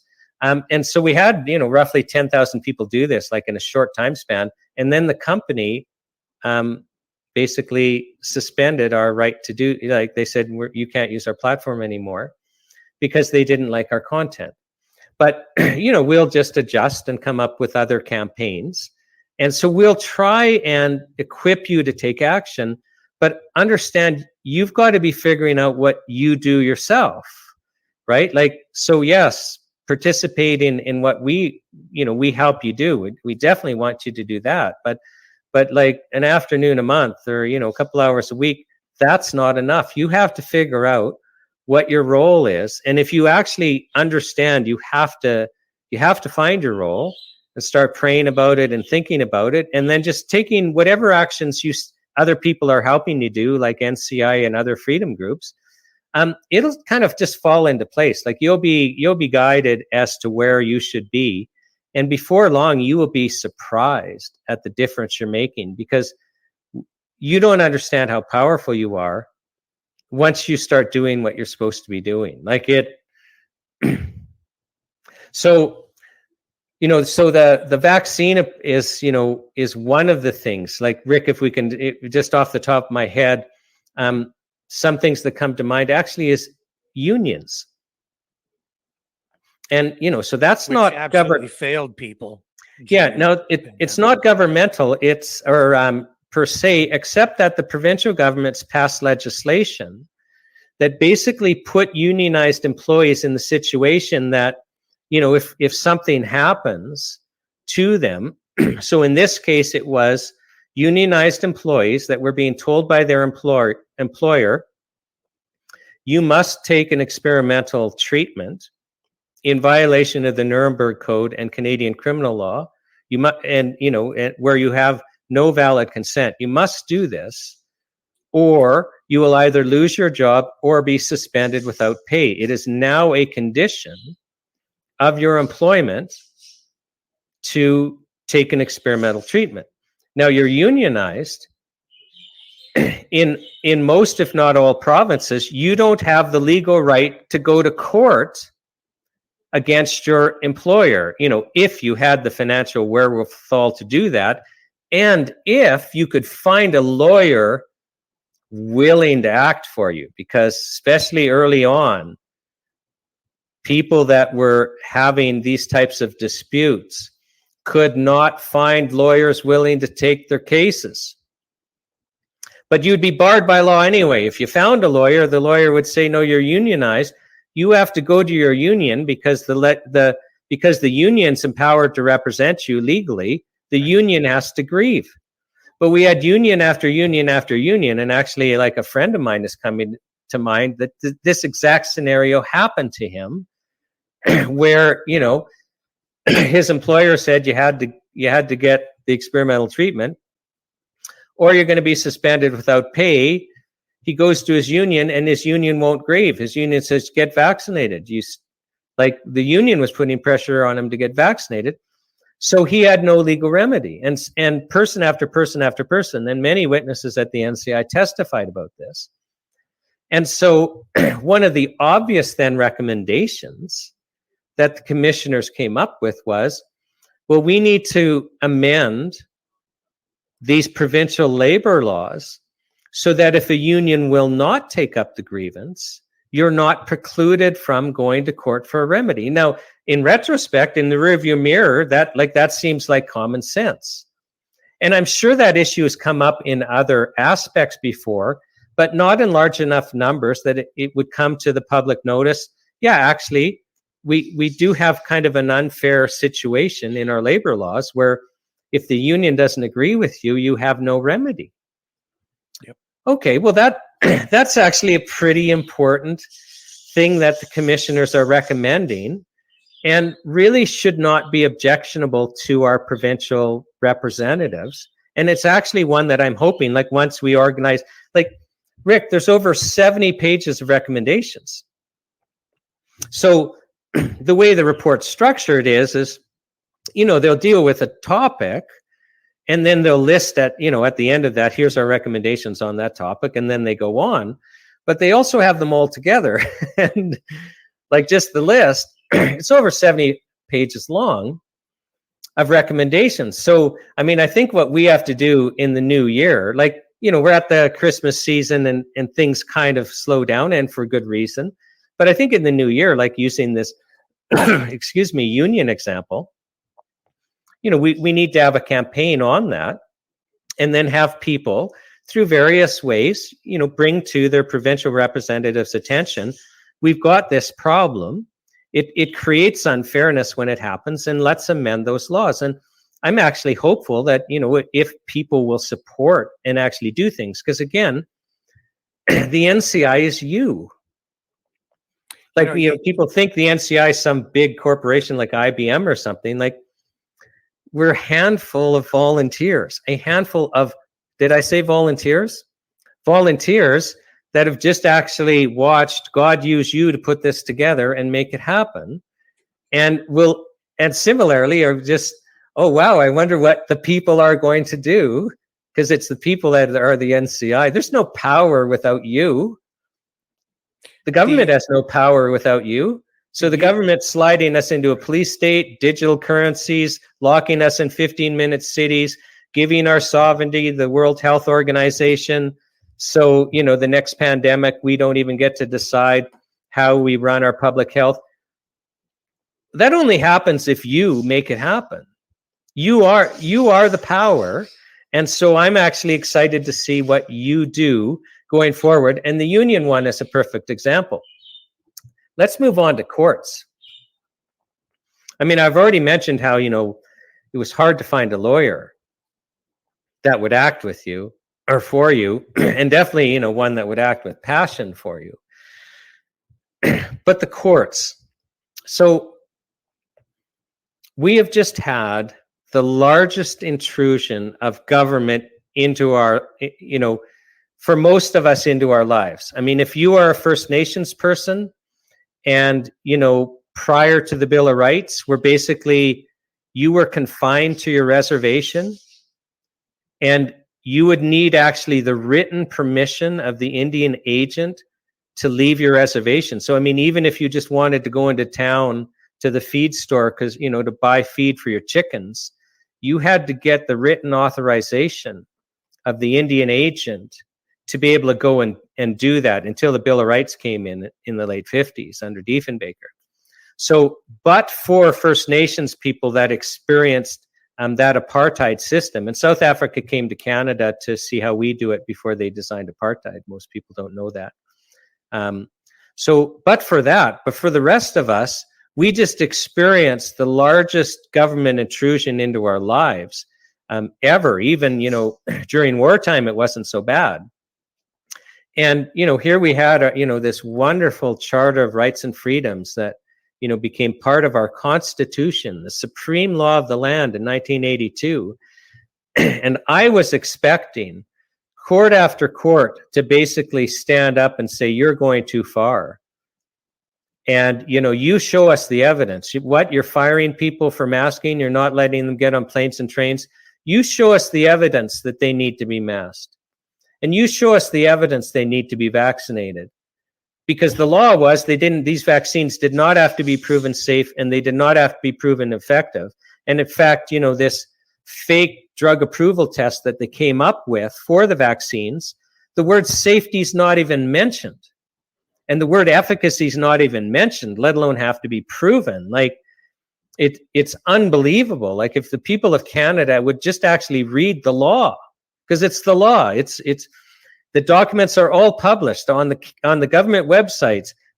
COVID-19 vaccines did not have to go through the regular drug approval process where safety and efficacy are proven. An interim test was put in where you didn't have to prove they were safe, and you didn't have to prove they were effective. But we weren't told that. We were told safe and effective, which was pure propaganda. But back to the courts. Rick, I was expecting court after court after court to be slamming the government and putting restrictions. I am not aware of a single court decision anywhere in Canada at any level that puts a brake on any level of government or any institution going forward. Not a single brake. So not, you know, you're going to impose mask mandates. Well, maybe you need to put an exception in the law that people that, you know, really can't for medical reasons are exempted, and, you know, people can't get around that. Maybe there has to be religious. No, not a single break. So here we've gone through the largest intrusion into our lives, so the largest running over of our rights, and there's not a single case saying, oh, government, you need to take this into account next time. Or, you know, you have to allow this exemption. Not a single one. How is that possible? Like, how is that? Like, it's not possible, and yet it's happened. So I don't know. I mean, I just don't know. Except, you know, I think it just shows how strong the hysteria was, because the messaging was so one-sided, which, you know, gets to the next topic of the media. But one of the things the commissioners are calling for is we have to have a hard look into what happened with the court system. How is it that we went through this? Like, in the court system, case after case, like, if the case was heard at all, which really just largely happened in family law, like, so let me get back to the court. So let's use Brian Peckford's case as an example, because it got a lot of publicity because he's been such a champion against this, right? So he and others brought in federal court an application to say that these travel mandates saying that you couldn't fly or you couldn't take a train unless, you know, you had your identity papers that we call, you know, vaccine passport. Yeah. So they file, and, you know, both sides file their affidavits. This was a case on affidavits. And then the people who filed affidavits, they're all, you know, cross-examined under oath, and all the transcripts are there, and they've all prepared their legal arguments. But then the federal government drops the travel mandate before the case is heard, and the Crown applies to the court saying, well, don't decide this because it's moot. And by moot, they mean you can't grant them a remedy now. You can't say, no, you are allowed to fly because there's no mandate anyway. So let's not hear this. When the real issue is, you have told us we can't fly without taking an experimental treatment, and we want to know if that's constitutional or not. We really don't care whether we can get on a plane. Well, yes, we do, but that's secondary to the fact that we want you to say this can't happen again, or if it can happen again, only in these circumstances. You're putting brakes and you're requiring them to look into things so that the rights are balanced. That's the real issue, but it was thrown out for mootness. And case after case after case, the courts actually didn't hear it. They used this doctrine of mootness. So the commissioners are saying that has to change. Like, when you're intruding into people's rights, constitutional right cases can't be thrown out for mootness. That's madness, because then all the government has to do is drop that mandate for a short period of time before the hearing, and it gets thrown out. And then, oh, now we have monkeypox, or, oh, you know, now we have, you know, Transformer 3.1, whatever they decide to name it, and the mandate's back, and rinse and repeat. Like, that is not fair to the citizens, and it does not help us going forward in understanding where the lines are between the citizen and the state. So the citizens don't know, and the state doesn't know. And that's one of the recommendations that has to change. Another thing that happened is that basically, like, you know, what was it, 1689, when William of Orange signed the Magna Carta? And I appreciate that didn't apply to the people. It was only the nobles that were members of the House of Commons. But it bound the Crown to the same rules. So it established the rule of law where everyone, and everyone then was just the nobility and the Crown, but the principle that the Crown was subject to the same laws. And then that later expanded to, you know, the nobility and the commoners are subject to the same law, and so is the Crown. So the rule of law is everyone is subject to the same laws. Well, that only works if we're all on the same footing in court. Like, Rick, if you and I had a dispute, hang on, I have to take a drink. If you and I had a dispute and went to court, and the court said to you, actually, we're just going to accept everything that Shawn says is true as true, and you have to prove your case. That wouldn't be fair. No, it's. But that's what happened, and especially in family law. So the parent that wanted the child to, the family law cases, what happened is one parent was concerned about the COVID-19 vaccine and didn't want the child to be vaccinated, and the other parent bought into the narrative, in which case, no, actually, I need the child vaccinated. Again, no one's being nefarious here. It just depends on what information you believed, right? We all act the same way. Like, we have to cut each other slack. You know, if you believe different things, you would act differently. So, but the problem in the courts for the parent that didn't want the child to be vaccinated is the courts would just assume that whatever public health said was true. And the other side has to disprove this. And in fact, that Ontario Court of Appeal decision, CG versus JN, the Ontario Court of Appeal basically says, if Health Canada has approved a drug, then that is prima facie evidence. So just, you know, initial evidence that needs to be rebutted, that is true. So basically, there's now a legal presumption that if something's been approved by Health Canada, a drug that is proven to be safe and effective, well, that's not an independent court. That's not the rule of law. And I just think it's ironic that the Ontario Court of Appeal actually didn't understand they weren't proven to be safe and effective, the COVID-19 vaccines. Like, they could say that about most other drugs, but you couldn't say that about the COVID-19 vaccines, and that is what the case was about. You know, ignorance of the law is no excuse for the rest of us.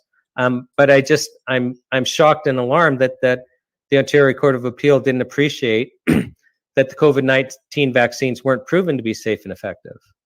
So, but we're just talking about recommendations. Let's talk about the World Health Organization. And I will say this is an area that, you know, the NCI was weak on. What I mean is we didn't have a lot of experts that we were able to schedule in to speak about this. But we had some, and, you know,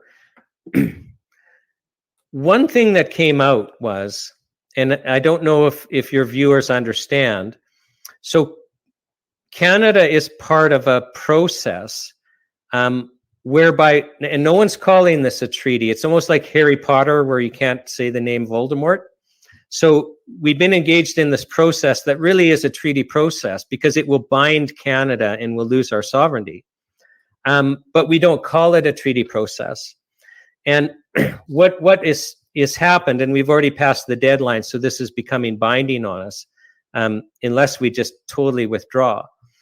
But what is going to occur is we're going to find ourselves in a situation where if the World Health Organization declares a pandemic, and we don't do exactly what we say we should do in fighting that pandemic, then the World Health Organization has authority over our public health and can actually take control of our management of the pandemic. Now, let me put this into context for you. So during COVID-19, the World Health Organization declared a pandemic, and Canada basically followed what the World Health Organization said you should do. So in that scenario, they wouldn't step in because we're already doing exactly what they say we should do. Now, following the COVID-19 pandemic, the World Health Organization declared monkeypox to be a pandemic. And the public health, experts in Canada thought, actually, monkeypox is not posing a threat to Canada. So we took we did minimal things with regards to monkeypox. But in that scenario now going forward, the World Health Organization could now step in, take control of our health, how we, basically authority over our health system, and implement what they want us to do to counter the monkeypox. And, the philosophical difficulty I have with that is do you mean in Canada we don't have the expertise to decide for ourselves locally with our own conditions that we're experiencing? You mean we don't have the competence to decide how we should handle a pandemic going forward? It doesn't mean we can't choose to follow what the World Health Organization says, like we did in COVID. But you mean actually we don't have the competence, and it's a good idea to give our national sovereignty away in the most fundamental thing that touches the population. Our fundamental freedom is the right to choose how we treat our bodies. And so we could have a non-elected, transnational organization basically dictating that we must take a vaccine or other treatment and we have no choice. Like, how do we give our sovereignty up over that, where the citizen can't even complain to their provincial representatives or their federal representatives because they no longer have the power. How is that? Did you just hear that? So how do we put ourselves in a situation where you can't go to your provincial legislative body and say, well, you run public health in the province, stop imposing this treatment on us? Well, they have no power. They can't. And we can't go to the federal government and say, disapprove this, stop this, like, because they can't. We no longer have national autonomy or authority over our health care system. Do you see the implications? How does this happen? And how is this not in the mainstream media? And by the way, the commissioners recommend that we withdraw from the World Health Organization because of that. Absolutely. It's a question, as you say, of national sovereignty, Canadians making choices for ourselves. It's an attack on individual rights and freedoms, because we have a push toward, I hate to use the phrase because it's such a catchphrase and a cliche, but it's a march toward globalism. Well, our Prime Minister Trudeau calls it transnationalism, and he campaigned on it. I mean, he doesn't hide it. He supports transnationalism, and that's what it means, is giving up your body to organizations that you don't have any say in who runs the organization. So it's completely anti-democratic. And again, so we're now in a situation where if the World Health Organization steps in and takes control of our public health and is saying things like you have to lock down, you have to shut your economy down, you have to put people in jail for violating, here's an experimental treatment that's been rushed, you must impose it on your citizens. And you go to your provincial legislature and they all agree, every party, every member, every MPP or MLA, whatever you call them, agrees, oh yeah, this is awful, we need to stop this. They can't. They can't. Because we've given up our sovereignty, our right to do that. Well, why aren't the provincial legislatures standing up? Like, my God, Quebec, do you hear a peep out of them? How is it possible? Because the media is not reporting. That's how it's possible. But I mean, if the people of Quebec understood, and the people of Alberta, the next province that's touchy about provincial rights, but I don't care what province you're in, do you understand that if the World Health Organization steps in, it doesn't matter how much you disagree with what is being imposed on you. There's nothing your elected representatives can do. How is that good for you? How is that good for us as a nation? It's not, and it's so clear and blatant. And it's something that, we will be having a campaign at the NCI to get us out of the World Health Organization. And that's going to be at the provincial level because it's the provinces that have jurisdiction over how health is run. And it's going to be at the federal level because they're the ones that have the authority to bind the rest of the country in this madness, this treaty that we don't call a treaty. So, but we need to create tremendous pressure on this because it's just amazing that our elected representatives have basically given our most fundamental powers away. So it really means that the citizens have lost their autonomy over their bodies to an extra national organization that they have no say in who runs. So this is something that's likely to be an issue, or you'd like to push it forward as an issue through the organization, the NCI, as an election issue moving ahead. Well, I mean, the NCI has to be careful because we're not a lobby group. Like our mandate is to try and get the recommendations approved. But I don't know that we would frame it as an election issue. We don't identify with any party. This is just common sense. This isn't right wing. It's not left wing. It's not middle. So Yeah, so I wouldn't ever frame it that way. And one of the restraints that we would impose upon ourselves is to not become too political. And, even us, basically taking steps to empower the citizen to take action, is something we need to be cautious about. But we feel obligated to do it because some people just don't know yet how to, take their power back. I think as we learn going forward that, the NCI can, kind of that part of what we're trying to help you with, we can kind of withdraw from, because once you know how to do things, you just know how to do them. And one thing that happened throughout the NCI process is, people would just do things on their own initiatives. Like, I won't even name the platform, but, on one of the social media platforms, you'll think it's our channel. You'll think we run it because all the postings are just what we put out. No, it's just some other person that saw we didn't have that account and set it up and just mirrors everything that we do as a service. And like whole groups organized, especially during the hearings, to bring publicity and stuff like, well, we'd learn of what they did after they did it. Like, and I mean, that's the thing to understand is it's you. It's you. Like, we can try and teach you how to do things, but you're the NCI, you're the police state, you're the Canada you want Canada to be. It's your decision. And you have to decide now. And not doing something is a clear decision that you're going to be held to account for. So it's a beautiful time, Rick, because some of us thought we'd just go through life, we'd get a good job, maybe we'd retire to a cabin at the lake, become a snowbird or something, best case scenario, and die peacefully with our grandkids, all around us, with a peaceful goodbye, without actually ever having to decide who we were, because that's all very selfish. That's not focusing on, like, the second commandment. Like, obviously the first, love the Lord your God with all you are. But the second one is, love your neighbor like yourself, which, is a real commitment to how you live your life.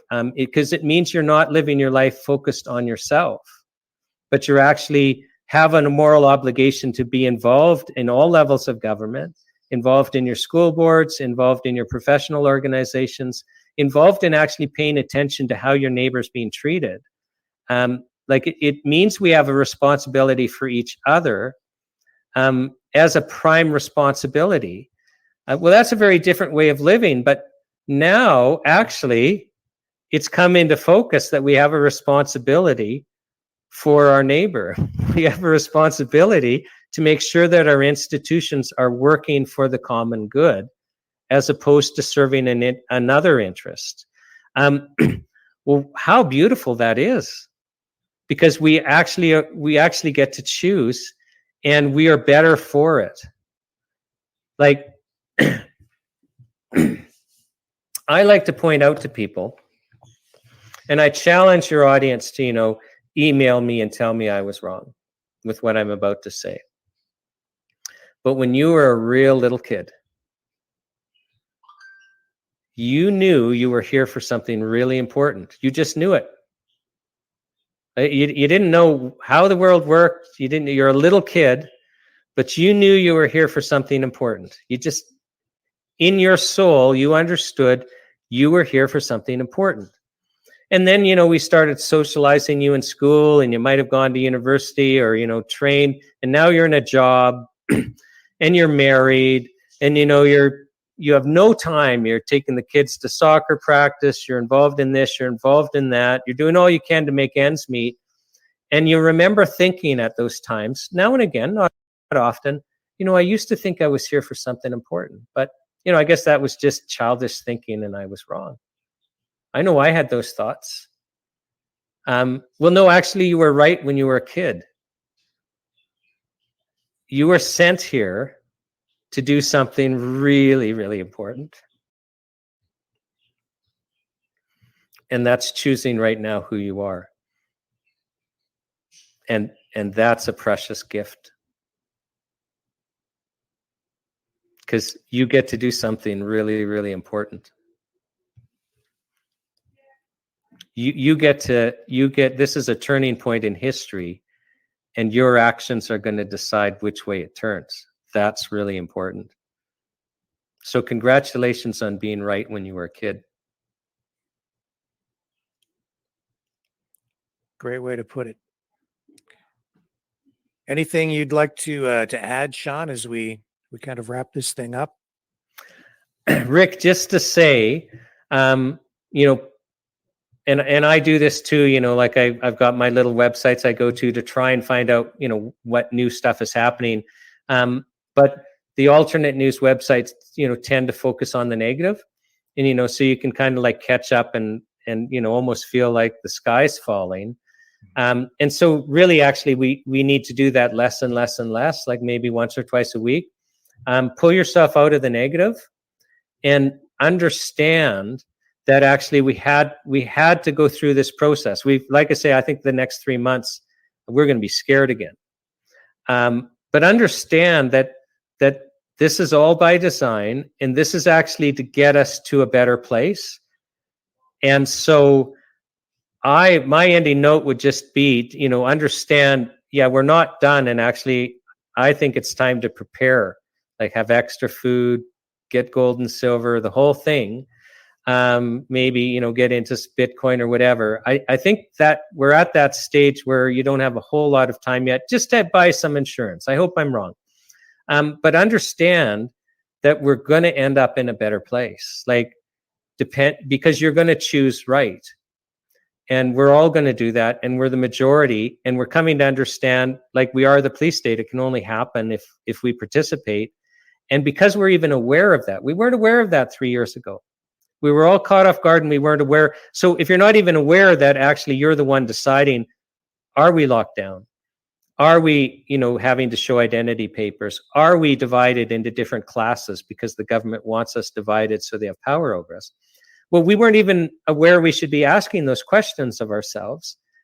And now we are. Like, do you see how much more powerful you are already? Because you're aware, and more people are coming aware and understanding we all act the same if we believe the same. So none of us were acting unreasonably. Let's forgive each other. We've been on different sides, and we can disagree. That's okay. My gosh, like, who knew? Not everyone agrees. People have different points of view. Wow, that's a revelation. We can have different points of view. This is my closing would just be, we have such good things coming. You know, stay the course. Excellent. I couldn't agree more. It feels like the tide is finally turning, and now that we have all the information in the report, we have that as a very useful tool moving forward, because the testimony, the evidence is irrefutable and extensive. Just one last thing. How can just remind people how they can look at the report, get the information, where should they go? Okay, so go to the National Citizens Inquiry website. So just nationalcitizensinquiry.ca. It's very easy to find the report. And I believe we even have it so that you can download it. If we don't, we're going to have that feature immediately. And very soon also, you'll be able to order it, you know, as a Kindle book, and actually a hard copy just at cost. Like, you know, we just want it out there, but we want you to be able to download it and print it off. Like, we want you to preserve the record. We want you to have a copy. Like, we want everyone to have a copy on their hard drive in case we get taken down, because, you know, the truth is threatening to some groups. So yeah, so it's very easy to find. Don't be daunted by the fact it's long, because it's broken out into sections. So, you know, just pick a section or two and read them, and then set it down, and you'll actually find it because they did such a good job. It's in plain English. It flows well. Like, it's very readable. It's very common sense. And, you know, some of it you might go, actually, I want to go watch that witness they just talked about. Like, all the evidence that they rely on is there for you to see. So it's a very powerful tool. Excellent. And it is broken down in a summary as well. It's yes. So it's an easy read, and very useful. And Shawn, I take my hat off to you, and I thank you and all the volunteers who Mhm. put so much work into this. This is obviously really just the beginning. Yeah, like I think we have to understand, like I'm the guy that now seems to be like I was in front of the camera during the hearings and but it like we don't even know how many volunteers. Like was it 1,500? Was it more? Like because people just took things into their own hands. Like this was you, right? Like so I mean I'm just humbled by what people did. And I'm just one of the people that did things. So what's so neat about this is it's really a coming together of citizens just making something happen. Excellent. Shawn Buckley, thank you so much for joining us on the program again this evening. Appreciate it. Thank you, Rick.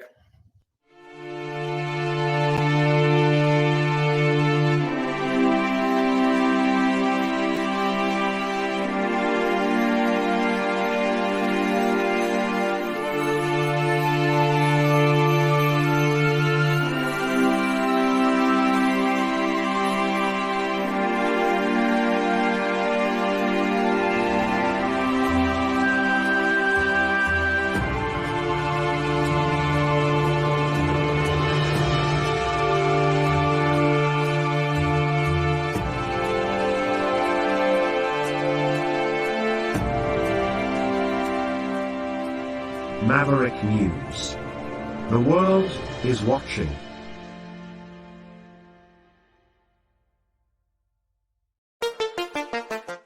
The New World Order. Government overreach. The Great Reset. Mainstream media lies. Now more than ever, independent voices are needed. Donate now at freedomreporters.com. That's freedomreporters.com. Maverick News. The antivirus program for your mind.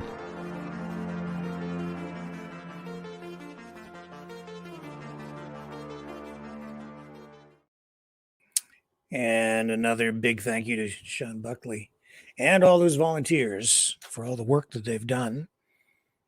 It is making a big difference. They did, with that NCI process, give voice to the voiceless, and it really is just beginning. And thank you very much to Kathy from Espanola for the Christmas card and the donation. Thank you very much, Kathy. That's very kind of you. I appreciate the kind words as well. It means a lot. Thank you to everybody who has been supporting the channel with donations and messages and sending news tips in and sharing videos and links to important information. You are all actually part of the Maverick team, the Maverick family. You're all citizen journalists around here. In other news, Israel has just blown up, destroyed an underground city in Gaza. This is reportedly was the main headquarters for Hamas. And we have video of what has just happened there. This may be disturbing to some, so I just caution you before I run this. This is pretty devastating. Here it is.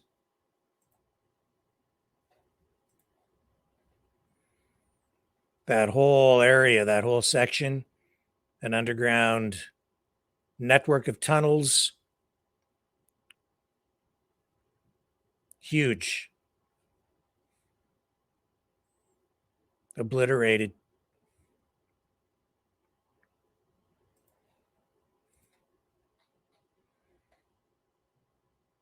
So they're calling that a subterranean terror city.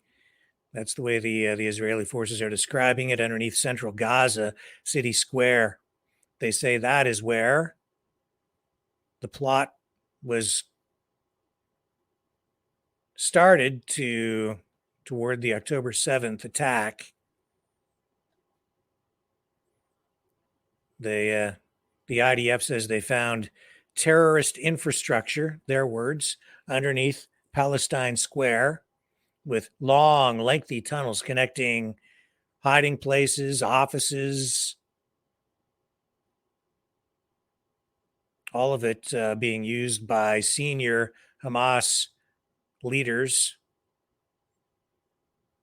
And that footage comes from the IDF. To put that into a proper frame for you, they are also saying that approximately 600 Hamas, and they use the word terrorists, were killed in that operation.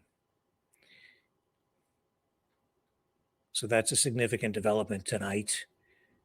And that is a fresh story. Still details emerging from that. This weekend, Toronto police say they are bracing for significant protests citywide. They are especially, I think, says here, they are anticipating more protests in shopping malls because of it being Christmas, people going out doing their Christmas shopping. And as we've seen, there are ongoing protests outside Zara stores being targeted because of the name, which appears to be Jewish, and also because of an ad campaign that featured mannequins wrapped in material that resembled bodies in a similar fashion to what was emerging from Gaza in images of bodies laid out and covered. So they're saying that it was offensive. The executives of Zara, of course, say that the ad campaign was created long before the war broke out between Israel and Hamas. But the protesters are having none of it. And we saw this extremely disturbing footage earlier this week from Toronto in one of the shopping malls outside one of those Zara outlets. And this guy's still under investigation. I'm telling you, because if you touch it, crew come in now, put your leg down on the floor. I'll lay you to sleep. I'll put you 6 feet deep. I'll put you 6 feet deep.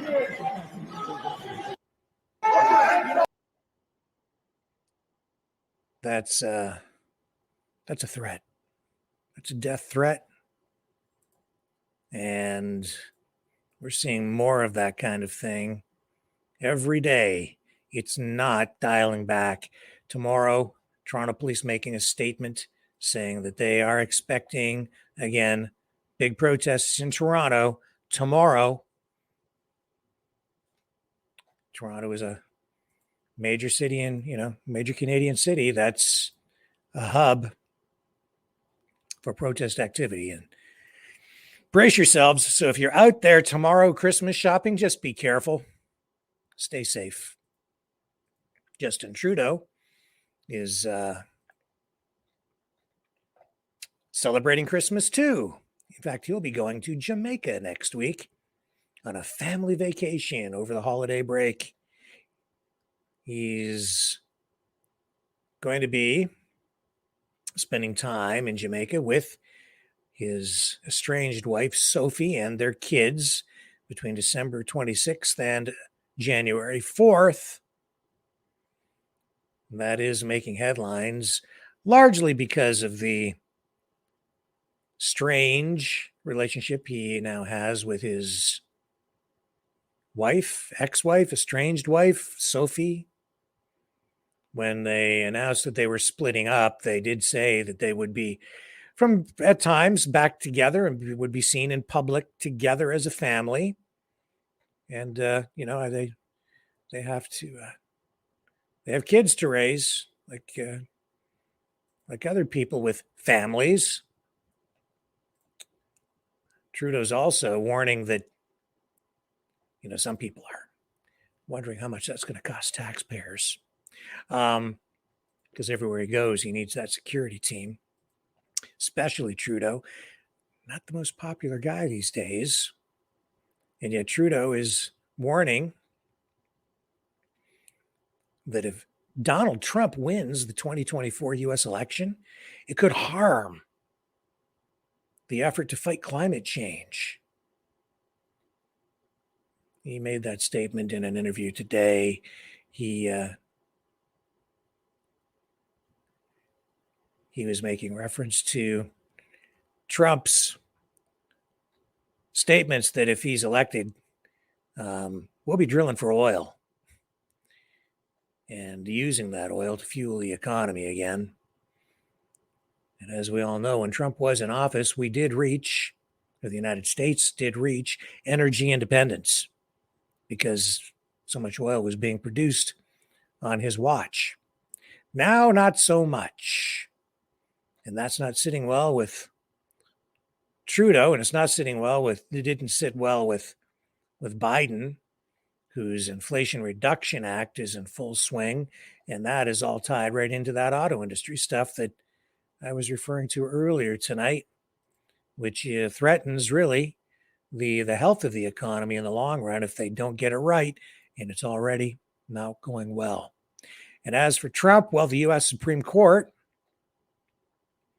has said that it will not immediately take up a plea by special counsel Jack Smith to rule on whether Trump can be prosecuted for his actions to overturn the 2020 election results. So this issue will now, in the end, be decided by the U.S. Court of Appeals for the District of Columbia Circuit, which has indicated that it will act quickly to decide the case. Special counsel Jack Smith has cautioned that even a rapid appellate decision might not get to the Supreme Court in time for review.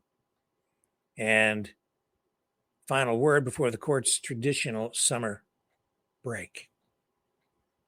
So there is some urgency to this. We only have 11 months until people cast their ballots in the next presidential election. So Biden may not be around that much longer. We've had another year. And we'll see where it goes. Smith has pressed the Supreme Court to intervene over concerns about the legal fight over the issue that could delay the start of Trump's trial. Now it's scheduled for March 4th, beyond next year's presidential election. So U.S. District Judge Tanya Chutkin has put the case on hold while Trump pursues his claim in higher courts that he is immune from prosecution. And Chutkin has raised the possibility of keeping the March date if the case promptly returns to her court. Anyway, this is all pushing dates around. Don't read too much into that at this point, would be my assessment. The important thing is what happens during the actual trial and how far that gets. And, dates are important because of the election coming up, but we need a little more time to kind of let this stuff play out. I don't know how much weight to give any of this because I think so much of it is just political theater.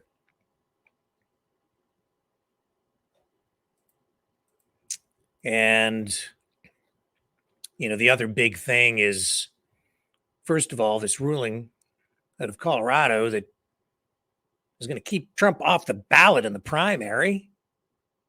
That's playing with fire. And now Republicans are pushing back because we have 3 Republican state lawmakers who are drafting legislation to remove President Joe Biden from ballots in Georgia, Arizona, and Pennsylvania. This is being reported tonight by Breitbart. Here, I'll show you what they've come up with. They're saying this is an exclusive report, so we will give them credit, of course. So here's the Breitbart report right here. As you can see, Republicans drafting bills to remove Joe Biden from ballots in Georgia, Arizona, Pennsylvania. They say if Biden is removed from the ballots, the president will have difficulty winning the Democrat primary and presidential election. Georgia, Arizona, and Pennsylvania are vital swing states. The 3 state representatives who are drafting the 3 bills are Pennsylvania, Representative Aaron Bernstein from Georgia, Charlize Byrd, and out of Arizona, Cory McGarr. The state representative's aim is to fight back against the Democrats' so-called lawfare used to attack former President Trump. The Colorado Supreme Court ruled Tuesday in a 4-3 opinion that the United States Constitution's insurrection clause blocks Trump from appearing on the state's presidential ballot. He, of course, is going to appeal that with his legal team. We are hearing pretty convincing arguments, especially from people on the conservative Republican side, that Trump's appeal will likely be successful in the face of a court decision that is highly politicized, obviously. So these politicians, these Republicans, have released a statement saying, we are joining forces to introduce legislation to remove Joe Biden from the ballot in Georgia, Arizona, and Pennsylvania. The absurdity of radical Democrat judges removing Donald Trump from the ballot in Colorado will be a stain on the American political system for decades.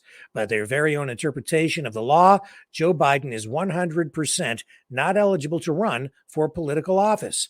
Democrats' insane justification to remove Trump can just as easily be applied to Joe Biden for his insurrection at the southern border and his alleged corrupt family business dealings with China, they continued. Colorado, they say, Colorado radicals just changed the game, and we are not going to sit quietly while they destroy our republic. To be clear, our objective is to showcase the absurdity of Colorado's decision and allow all candidates to be on the ballot in all states. They go on here and say, to do that, we must fight back as Republicans against the communists currently running our great country. Republicans, it says here, were immediately incensed by the Colorado Supreme Court's decision. Many floated ideas to block Biden from various state ballots. The story goes on, but you've got it. You got her, Pontiac. I wish there were still Pontiacs made. I miss Pontiacs. You know what else I miss? I miss the old days of playing hockey when I was a little kid. And man, the game has changed for kids today. You know, out in Newfoundland, in a community there, minor league hockey, they are doing away with game-ending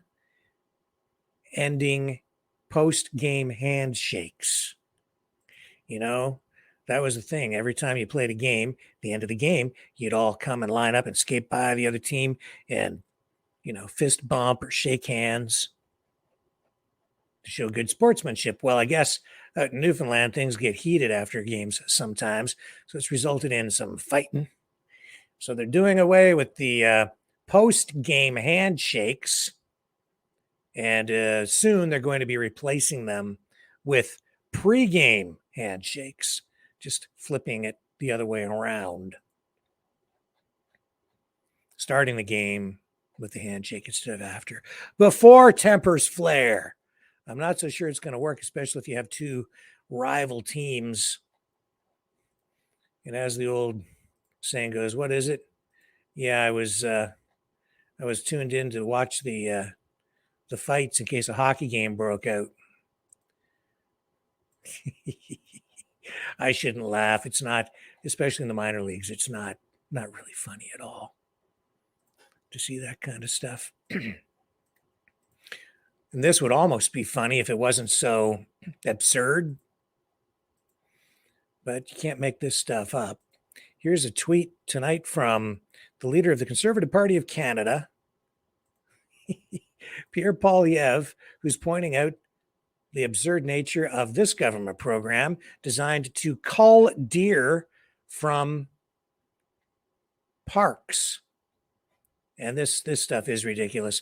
I mean, this has been going on, this kind of stuff, for a long time.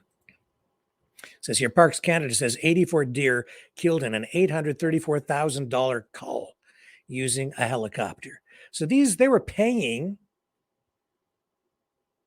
guys from other countries, apparently, to come in and shoot deer from helicopters in parks to manage the herd size at a cost ultimately of about $10,000 per deer. All this while the government is pursuing gun control for hunters. And as Polyev points out, if they had just let the hunters go in and do this, they would have done it for free. They would have done it for the meat. I don't know. You can't make this stuff up. It is very true.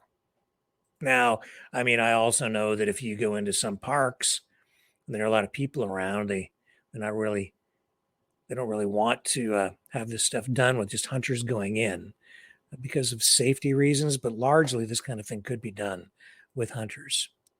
Yeah, and it's that time of year. It's Christmas, and it makes people reminisce. I guess this time of year we all kind of wish we could be kids again, and it just makes me yearn for the good old days, like the 1970s. So I was thinking about what were the hot Christmas gifts back in the 70s and 80s. When I was a kid, you know what I wanted more than anything? And I got it eventually. Slot car sets. You guys play with slot car sets at all when you were kids?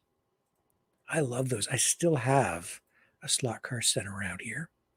I haven't set it up in years. I bought it for my kids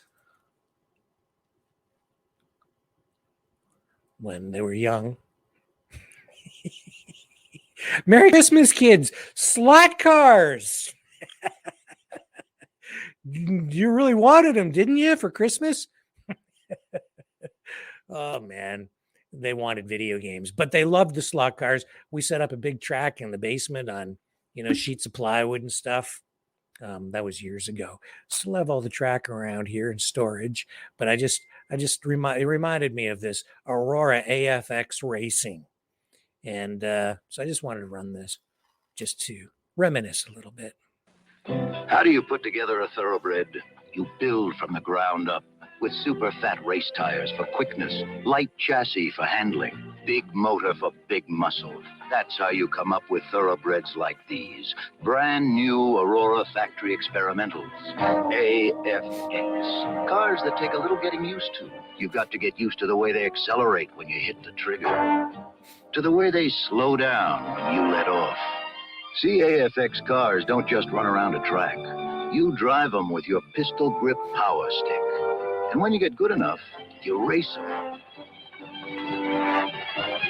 And AFX action doesn't let up, because your power pack plugs right into the wall. You can collect all the AFX cars, separately or in racing sets.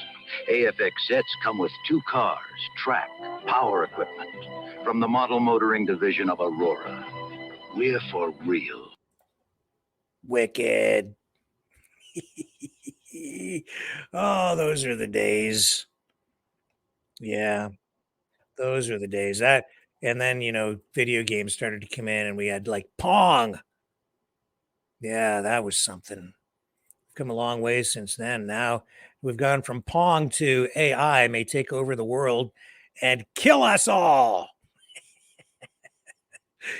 And a massive digitized humanoid genocide. Global depopulation.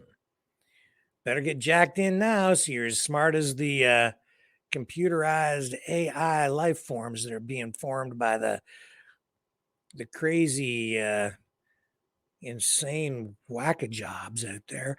Or we could all just go back to the 1970s and get ourselves a KTEL record selector. Remember these things?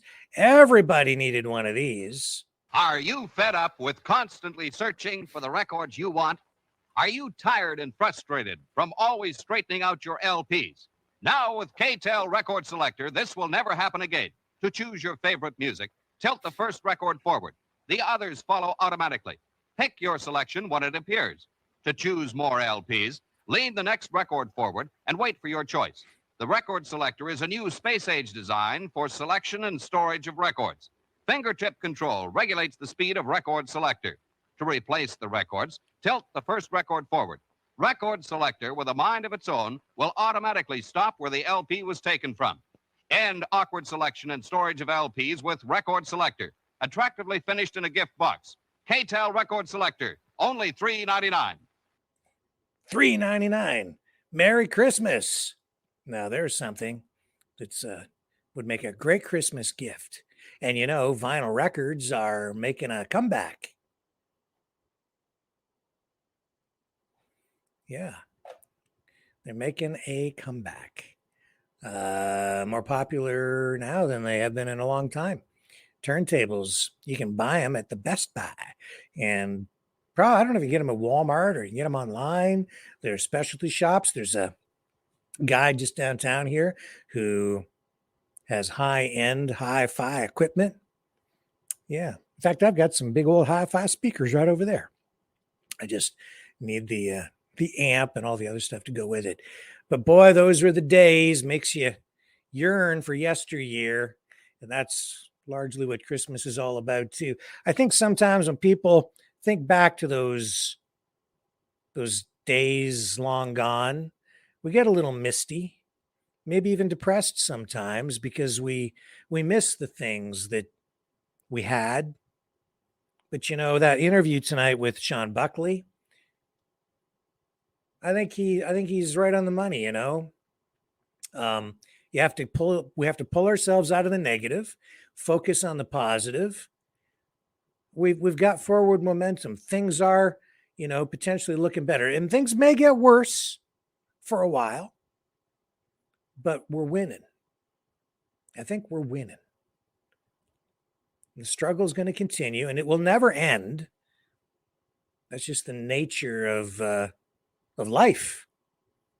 You know, we're always going to struggle against the other forces that work against us, the forces of darkness. But we're winning. And we're surviving. We're still here. And this Christmas, you know, we've still got each other. We've still got our families. We've still got a lot to live for. And we need to remember that. And pray for those who don't have as much as we do. And remember, it dices, it slices. It's the KTEL Record Selector. But wait, there will be more tomorrow night, 6 p.m. Eastern Standard Time on the flip side. Catch all you guys then.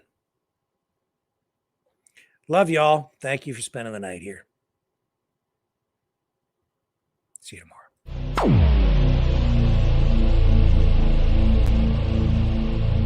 This has been a Maverick Multimedia production.